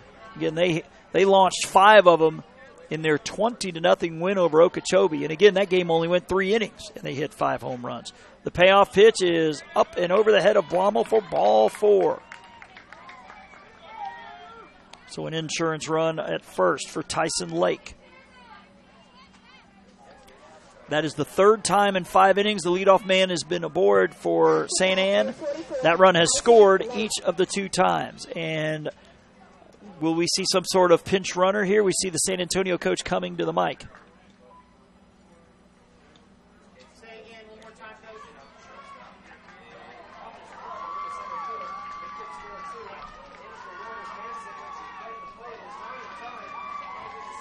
And we will see a runner here. Number 2 is Chris. He will run for Blommel. Go Marianna, the text reads.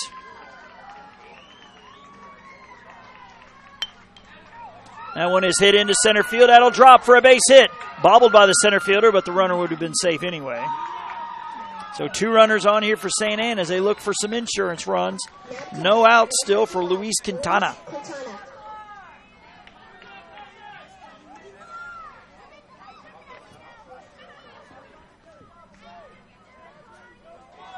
remember that game, that wild card game, where they had to halt play because there were some very angry fans. They threw a lot of debris on the field. You know, technically they could have forfeited that game, but you can imagine how the crowd would have reacted to that. So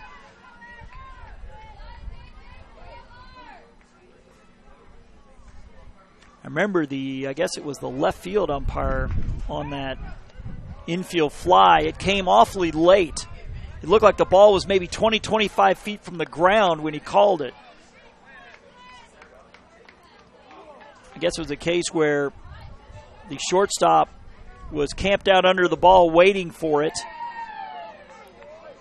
And then I guess that's why maybe why the play was so late in being called. They had to wait for the shortstop to get under it to where he couldn't drop the ball and get the runner out at first. His time is called by the base umpire, as looks like young Mr. Christ has to tie his shoe.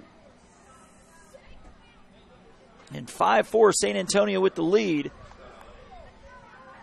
in a game that's pushing the 2-hour mark, and we're only in the top of the fifth. I don't know if we're going to beat the 2-hour 40 game that went 8 innings behind us yesterday, but it's going to be close. The pitch is low for a ball. Again, we've had a grand total of 2 hits in the ball game. Actually make it 3 with Lake's hit. So 3 hits total, and it's 5-4. And again, the game, we're now at 1 hour and 59 minutes, so you can do the math on why we've been going this long. That one is low. Actually, no, called a strike. Again, a late call from the umpire.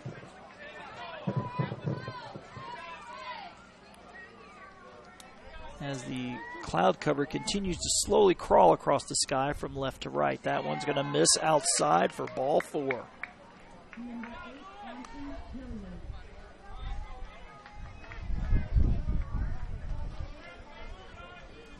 That is walk number 14 today by Marianna pitching.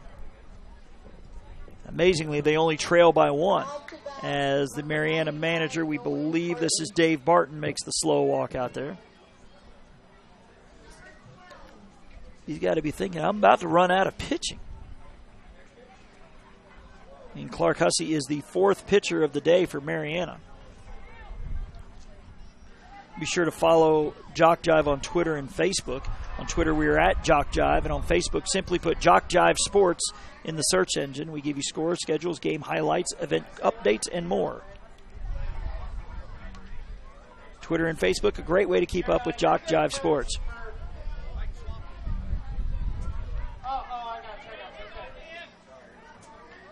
So it looks like Aiden Hernandez will re-enter and bat for Soto Baez when his spot comes up. So the San Antonio coaches were reporting that update. And we're going to get back to action. Number 99 is Nolan Hartley. He is 0 for 1 with a walk. Ground out and a walk and a run score.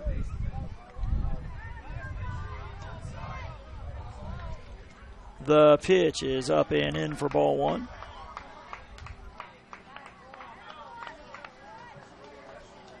I don't think they keep records at the state level, but boy, this is going to be possibly one of the longer 6-inning games we've ever seen in state tournament play. It's a chopper to the third baseman. He has it. He's coming home with it, and he'll get him for the out. That'll go 5-2 as Christ is forced out. Back to bat, number 1, Aiden Hernandez. Aiden Hernandez at the plate. He is 0 for 1 with a strikeout. So again, congrats to the Sebring O-Stone All-Stars, punching their ticket to Lumberton, North Carolina. And I'm hoping I get to do either the O-Zone or the Majors, because Team Florida is going to make a lot of noise between those two teams. Infielders in for the play at the plate. The ball is inside to Hernandez.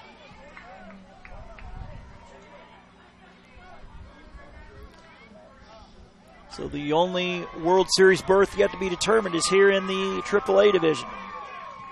The pitch up and in for ball 2. So Hardy adding to their lead behind us. It's now 10-5.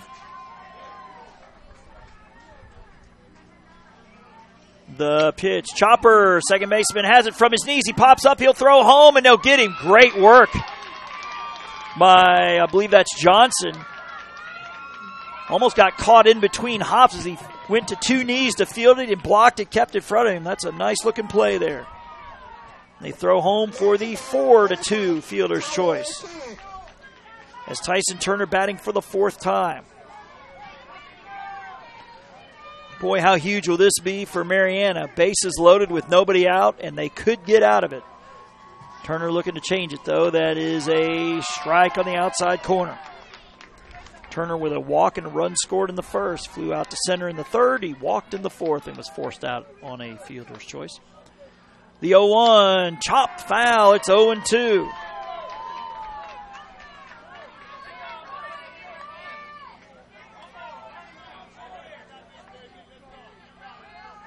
P.J. Ruderman hopes to bat. He waits on deck. The 0-2 pitch is swung on, and it's in the left field for a base hit. One is going to score. They will send the runner from third to throw coming into second. It'll be a two-run single by Tyler Turner. It's now 7-4. So a two-run, two-out, two-strike single. That is clutch. As Quintana scores, as does Hartley.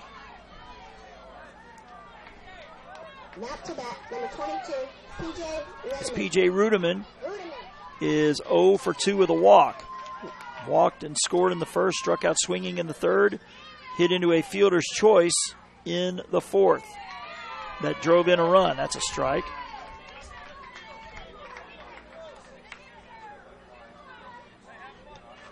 And it's going to be a battle of attrition as the winner of this one's going to have to play again as that is fouled. And we'll have to play again on Thursday in the if game if either one of these teams were to win it all. As Hardy, the undefeated team, is up 5 behind us. So Hardy could clinch it as Ruderman really crowding the plate, taking away that inside half. And he's awfully close to being out of the box just about.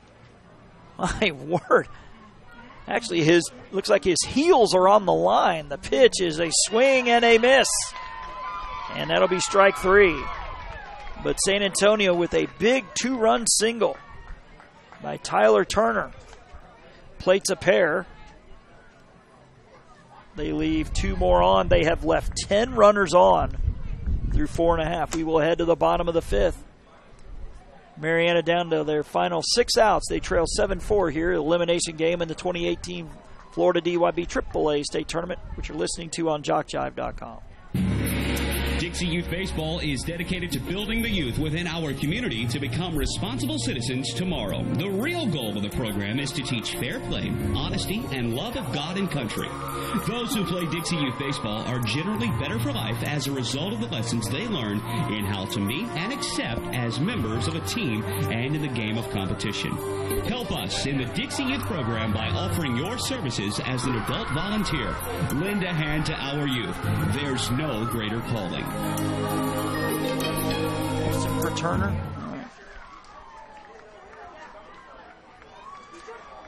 Rhett Newsom is now in left field for St. Anne as we go to the bottom of the 5th.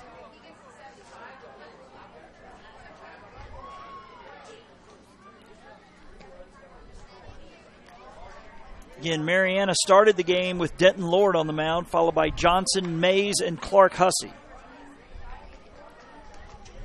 Mays, I don't think, threw a strike in his 3 batters. And now it is Torrin Clark Hussey. So 4 pitchers for Marianna.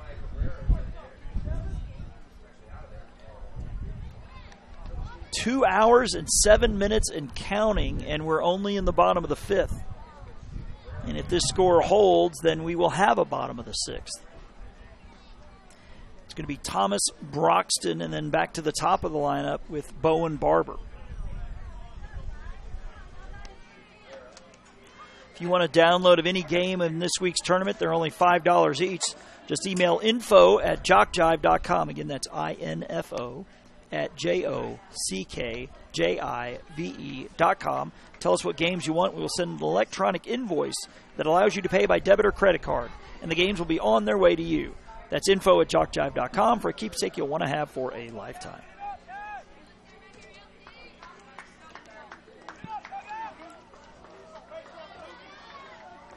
So Marianna looking for their bottom third to kickstart the offense here in the bottom of the fifth. They trail 7-4 as Quintana, second inning of work, he throws ball one to Thomas, who singled, drove in a run in the second inning, but then was caught off of first base. That is a ball. So how big are those two outs on the base pass for Marianna in that second inning? Had a runner thrown out at the plate, then a runner caught off of first. The pitch is low for ball three.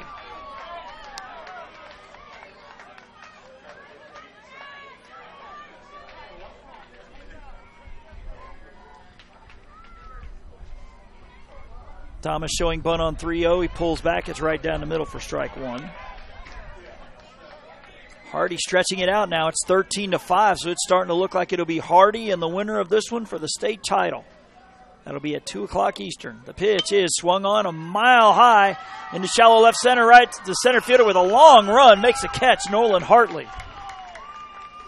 That was a long run from center. One down. Now to bat, number 0, Jordan Broxton. Broxton was hit by a pitch and scored in the third.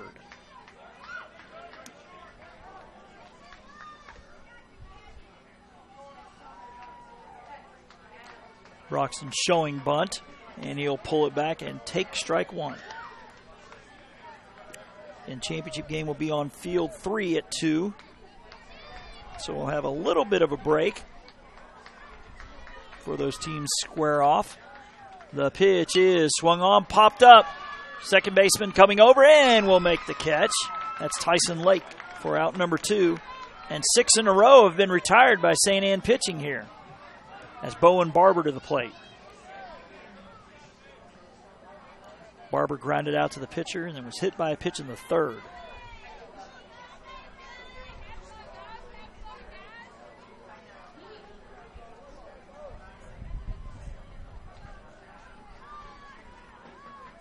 The pitch swung on and hit to left field. That will drop for a base hit. So a 2-out single by Bowen Barber. He's on for the second time today. And the inning will continue here with Connor Barton. Barton popped out to short in the first, drew a bases-loaded walk in the third to drive in a run.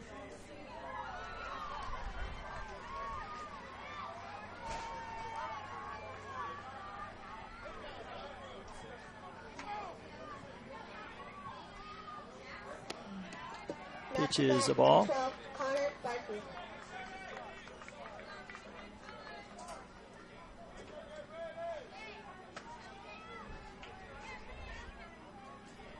Pitch from Quintana is up and away for ball 2. RJ Mays hopes to bat. He waits on deck. He could be the tying run if Barton reaches. 7-4 our score. St. Anne with a big 2-run single in that top of the fifth. That is hit into right field. Right fielder underneath it. Oh, and he drops the ball. Now he can't find it. Runner headed to third. And he's going to come around to score. The throw coming home will not be in time. The right fielder, Soto Baez, got there plenty of time and just dropped it. So the error brings in a run. Barber scores to make it 7-5. Just about seen a little bit of everything in this one, as indicative of the 2 hours and now 12 minutes on our clicker here on this broadcast. RJ Mays now the tying run. Looked like Soto Baez may have overran it a little bit, then redirected to his right, took about a step to his right, and the ball just popped loose.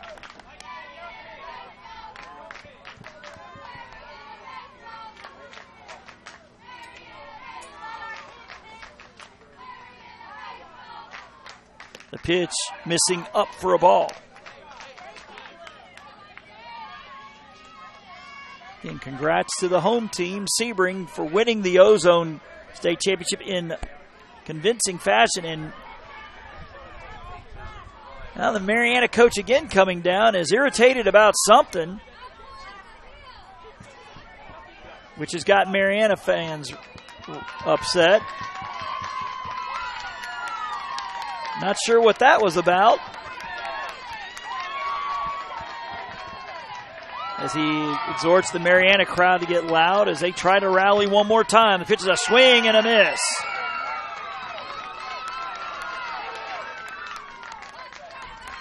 Well, fans of both sides are getting their money's worth in this game and then some, and might get, well, they will get another game for the winner anyway, and possibly a game on Thursday. The pitch is a swing and a miss. Count now 2-2.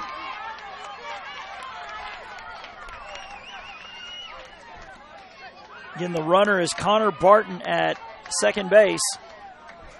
The tying run at the plate at R.J. Mays. The 2-2 is swung on and missed for strike 3. Chased one up in the zone there. As Marianna leaves one on. As we go to the top of the 6th inning, St. Anne looking to add to a 7-3 lead here on JockJive.com. Here are some things you may not know about Jock Jive. We're one of the nation's premier sports production companies. From audio only to full-scale video productions, we can do it all. Our list of clients is continuing to grow and includes the Southwestern Athletic Conference, Gulf South Conference, NJCAA, Georgia Collegiate Athletic Association, Alabama Community College Conference, Perfect Game, Great American Rivalries, youth sports like Dixie, American Legion, Babe Ruth, plus a litany of high schools, junior colleges, and more. We've worked with names I bet you recognize, like Johnny Manziel, Trent Dilfer, Doug Williams, Monty Coleman, and more. And we travel to practically every part of the country, from New York to California, Florida to Minnesota, and everywhere in between. Here's another thing you may not know. We are ready to come to work for you. That's right, we have a package to fit practically every budget. Just go to JockJive.com and contact us to get international coverage for your next sporting event. Your athletes deserve the best. They deserve Jock Jive. Back to action here in the top of the 6th, where St. Anne will send up 3, 4, and 5 in Furtado, Rollins, and Christ.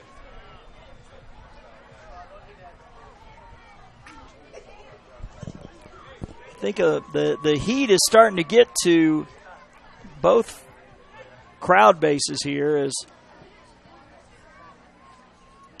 a little bit of jawing on both sides. So we see Tony Smith down there looking to keep some order.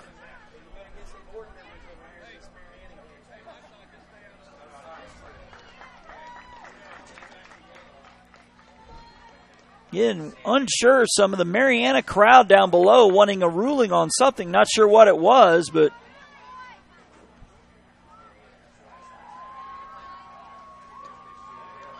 (2 hours and 15 minutes and counting as we go to the 6th inning. As Clark Hussey will come in for his 2nd inning of work. It'll be Furtado, Rollins, and Blommel's spot as Christ went in to bat for him.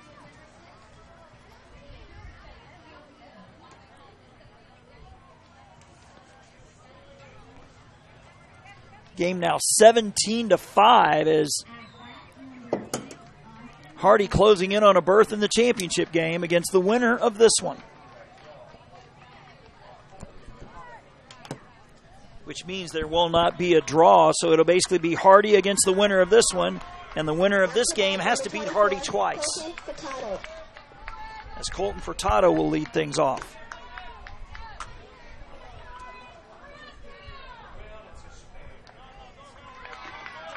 Pitch low for a ball.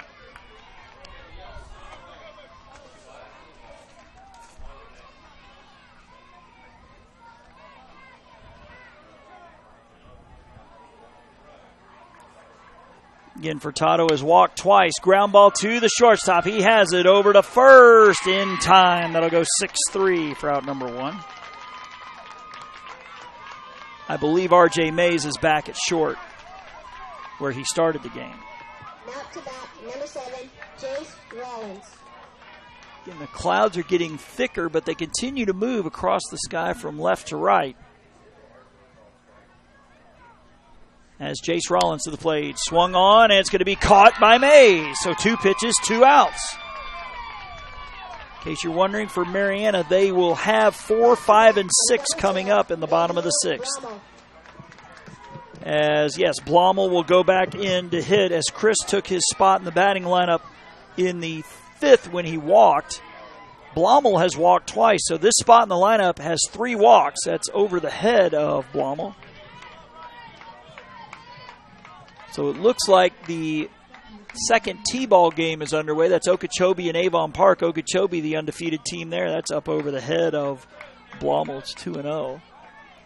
And it looks like the visiting team, Avon Park, leading, which means if Avon Park were to win, you'd have 3 teams with 1 loss, which means there would be a championship game on Thursday, as one would get the bye. That is low. Now 3-1. Actually, that's a ball 4. So a 2-out walk. Now to bat, number 44, Tyson Lake. Tyson Lake has been on base all 3 times.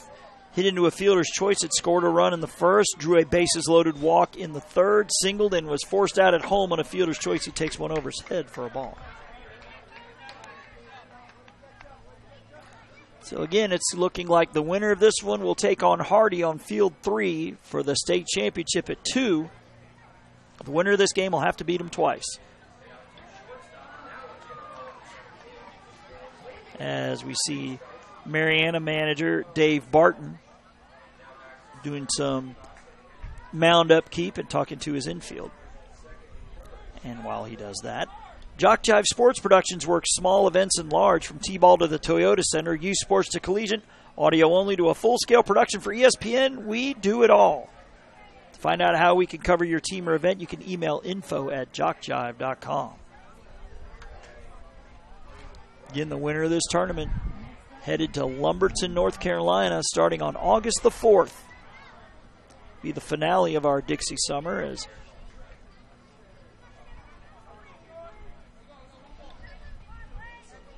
Tyson Lake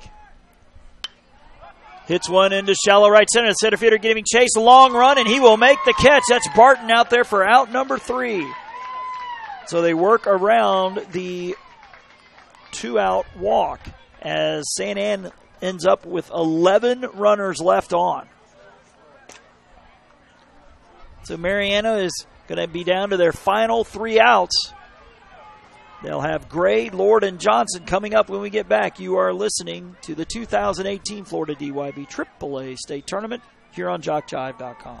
Hey, business owners, looking for a way to reach and rock your potential customer base into checking out your products and services? Then you need to advertise on JockJive.com. We broadcast hundreds of sporting events annually all over the country. Football, baseball, basketball, softball, it's all right here. Whether live or archived, it's on Jock Jive. Reach the masses. Call 334-488-1385 or email info@jockjive.com.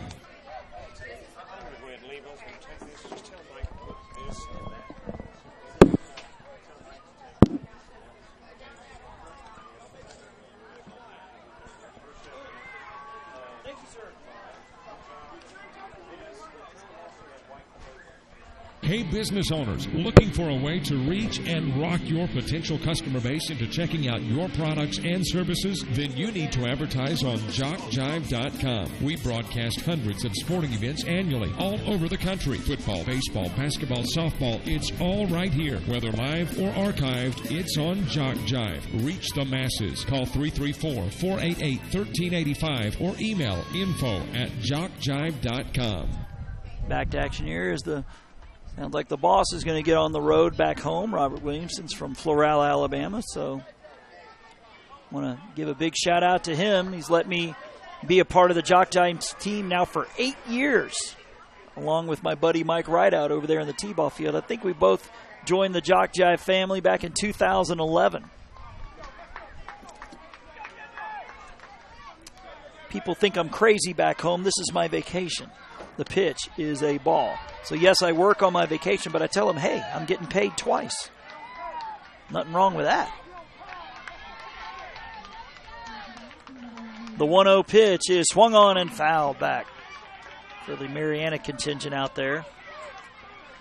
Way back in the day, your Jock Jive broadcaster graduated from Catholic in 1990. So back in the day, Marianna, Bonifay, and Chipley were all in Catholic's district. Made a lot of long road trips for me. 2-1 the count here to Jaden Gray. The pitch swung on, ground ball, knocked down by the pitcher. What a play over to first in time. That ball almost got past Quintana, but he gloved it for out number one as Denton Lord to the plate.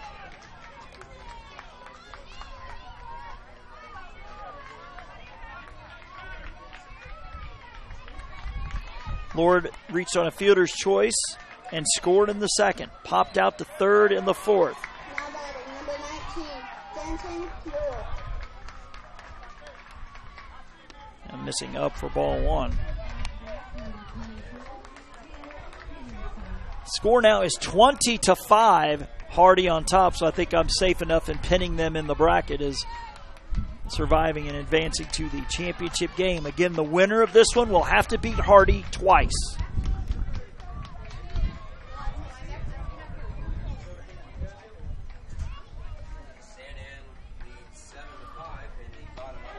That is a strike called.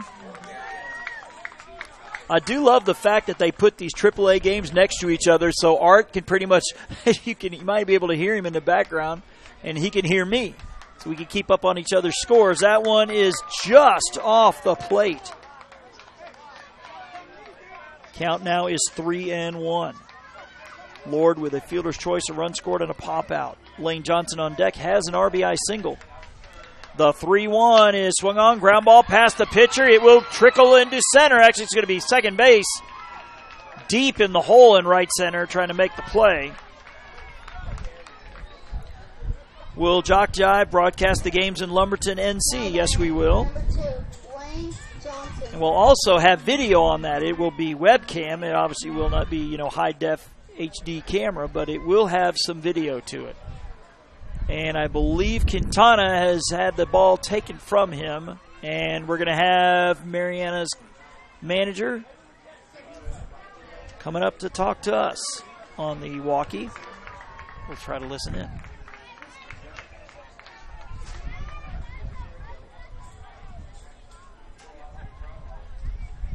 I believe Marianna is going to have a runner for Denton Lord. Do not know who that is. Finally, a text from the St. Ann crowd. It says, "Let's go, St. Ann, from your board of directors. Finish strong, kids," from the 352 area code again. I think we have a pinch runner for Lord, but I cannot see him from here.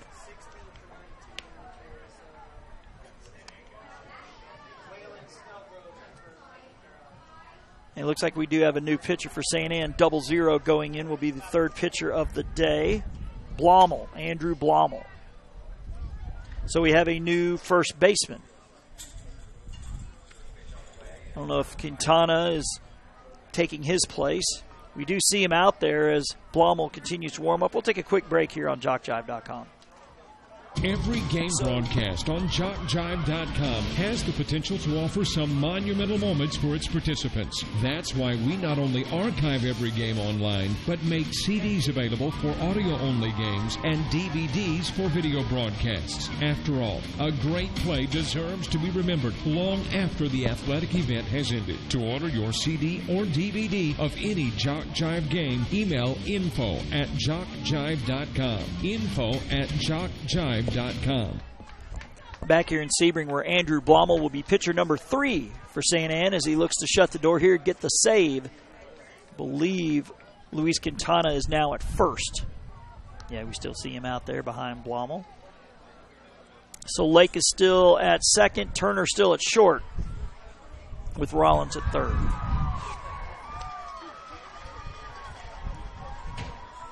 If you are looking for class and comfort all rolled up into one luxurious but very affordable package, you'll want to stay at the Residence Inn by Marriott.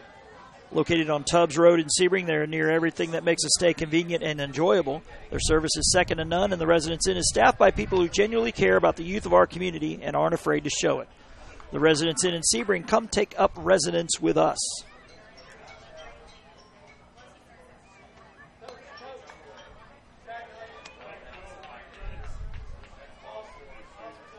Again, congrats again to the host team, Sebring, who dominated the Ozone Division. I believe they went undefeated and they will represent Florida at the World Series in the Ozone Division. That is a division that Sebring has really excelled in over the years. They have one World Series title and a World Series runner-up in that division. The pitch is a strike called. And I believe those kids were on that machine pitch team 4 years ago that won a World Series. So the pitch, swing and a miss by Johnson. It's 0-2. Throw down to first, runner back.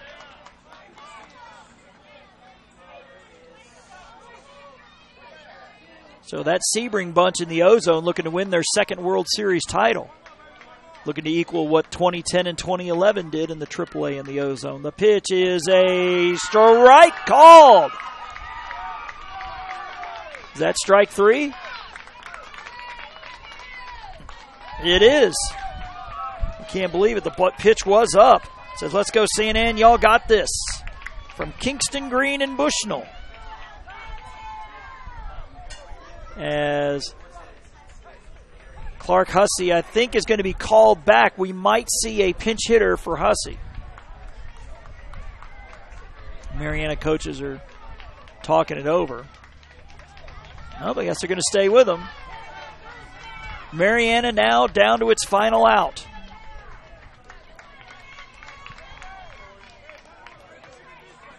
Now batting number 3, Torrin. 2 hours and 29 minutes in. Squaring around the bunt. Lets it ride. It is up for a ball. Hussey is the potential tying run. He has struck out twice. Again, your runner at first is Denton Lord. The pitch from Blommel is going to miss high. Ball 2. Again, Hardy is the visitors in that game. That's why the game is still going on despite it being 20-5. So Hardy will be the undefeated team, and one of these two teams will have to beat them twice.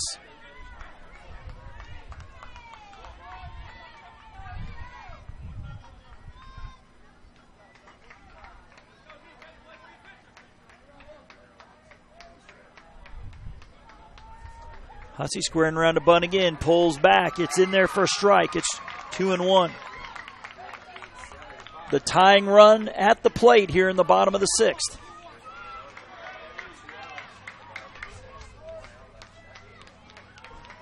The 2-1 from Blommel upstairs. It's 3-1.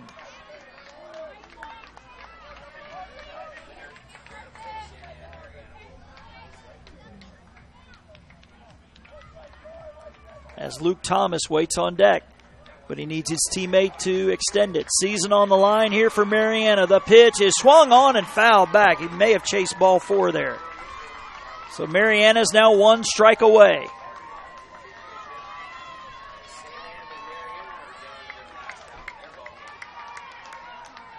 Again, your runner is Denton Lord at first base. 3 balls, 2 strikes, 2 outs here. The payoff pitch from Blommel headed home. It is just off the plate for ball 4. And I do mean just off the plate.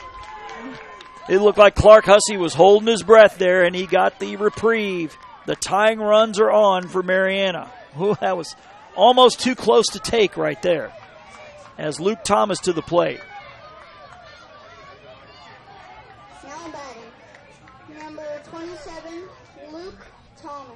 Luke Thomas with a single, an RBI, and a flyout. He squares around the bunt, pulls back. It is up for ball 1.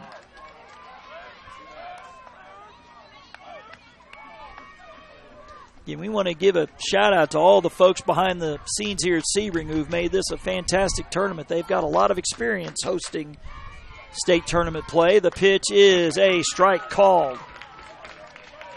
Each part gets a very nice plaque from Dixie Youth for hosting, and I see on the wall over there, I think they've hosted like 6 straight years, or 5 of the last 6 anyway, a state tournament of some kind. So shout out to all the folks here in Sebring, putting on a great tournament.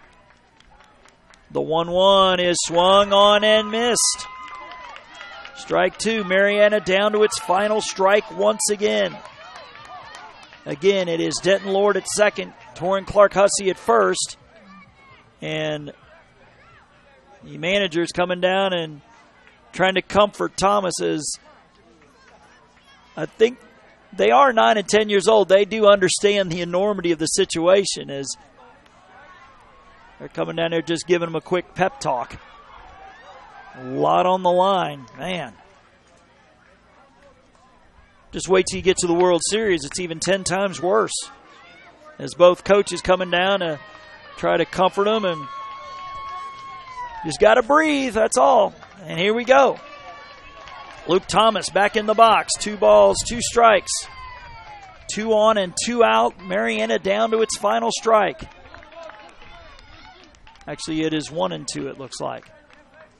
So the 1-2 from Blommel headed home. It is swung on. Chopper gets past Blommel. The second baseman has it. He'll fire to first. And they got him. It's over. Goes 4-3, and San Antonio, after a 2-hour and 33-minute game, will survive. Your final score, St. Anne 7, Marianna 5. So we invite you to jump over to field 3, where Hardy is well out in front, 20-5. So unless something catastrophic happens, it's going to be San Antonio and Hardy for the state championship here in the Ozone Division.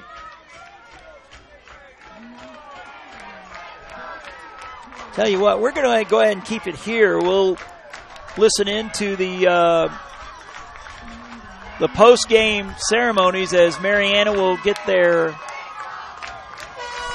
third-place medals.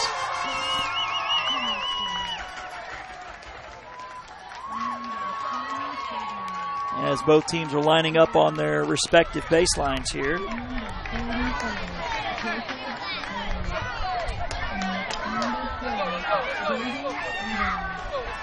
As the handshaking now taking place. A hard-fought battle in the brutal sun that goes over 2.5 hours. And one more time, San Antonio over Marianna 7-5.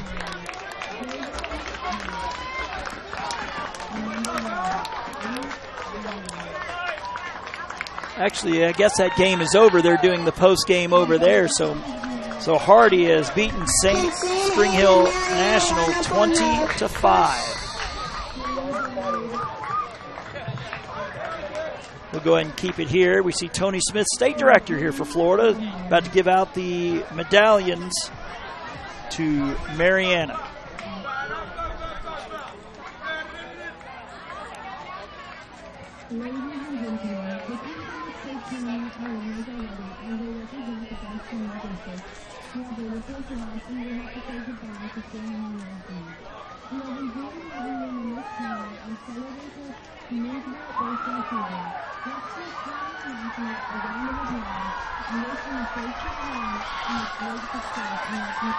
We still wait for the post-game festivities to begin.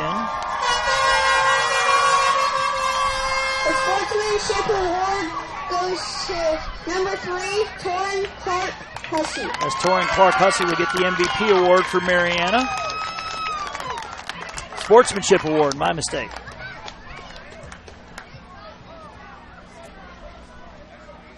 And for the MVP, number 7, Jace Rollins. As Jace Rollins for San Antonio will get the MVP award.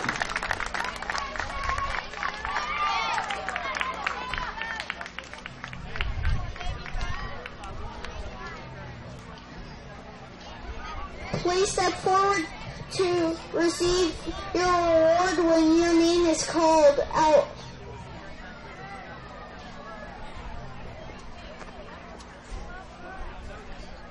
Number 14, Bowen Barber. Number 12, Connor Barton. Number 6, RJ Mays. Number 5, Jaden Gray. Number 14, Denton Ward.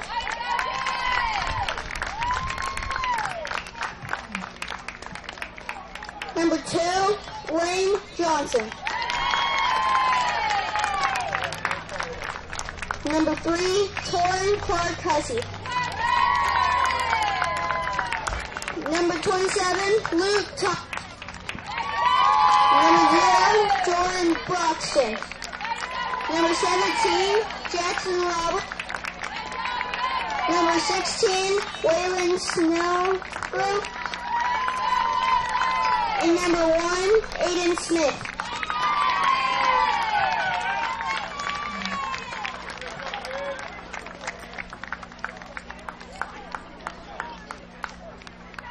Ladies and gentlemen, the teams in this state tournament are winners already as they represent the best from their districts. However, with this loss, we will have to say goodbye to Marianna. We have enjoyed having them in this tournament and celebrate their commendable baseball seasons. Let's all give Marianna a round of applause and wish them a safe trip home and a great success in their future career in baseball. So that'll do it here for our post-game ceremonies. A 2-hour, 30-minute plus game as San Antonio will advance to take on Hardy for the state championship. Marianna, along with Spring Hill National, they finished tied for third. So again, Art Schendel will be bringing you the action over on Field 3 in about 90 minutes. It'll be Hardy and San Antonio for the state championship. San Ann will have to beat Hardy twice. So that'll do it for me here for week 2 of our Dixie Summer here from Sebring, Florida. Appreciate you tuning in all weekend to our broadcast here of the 2018 AAA State Tournament here on JockJive.com. Good afternoon, everybody.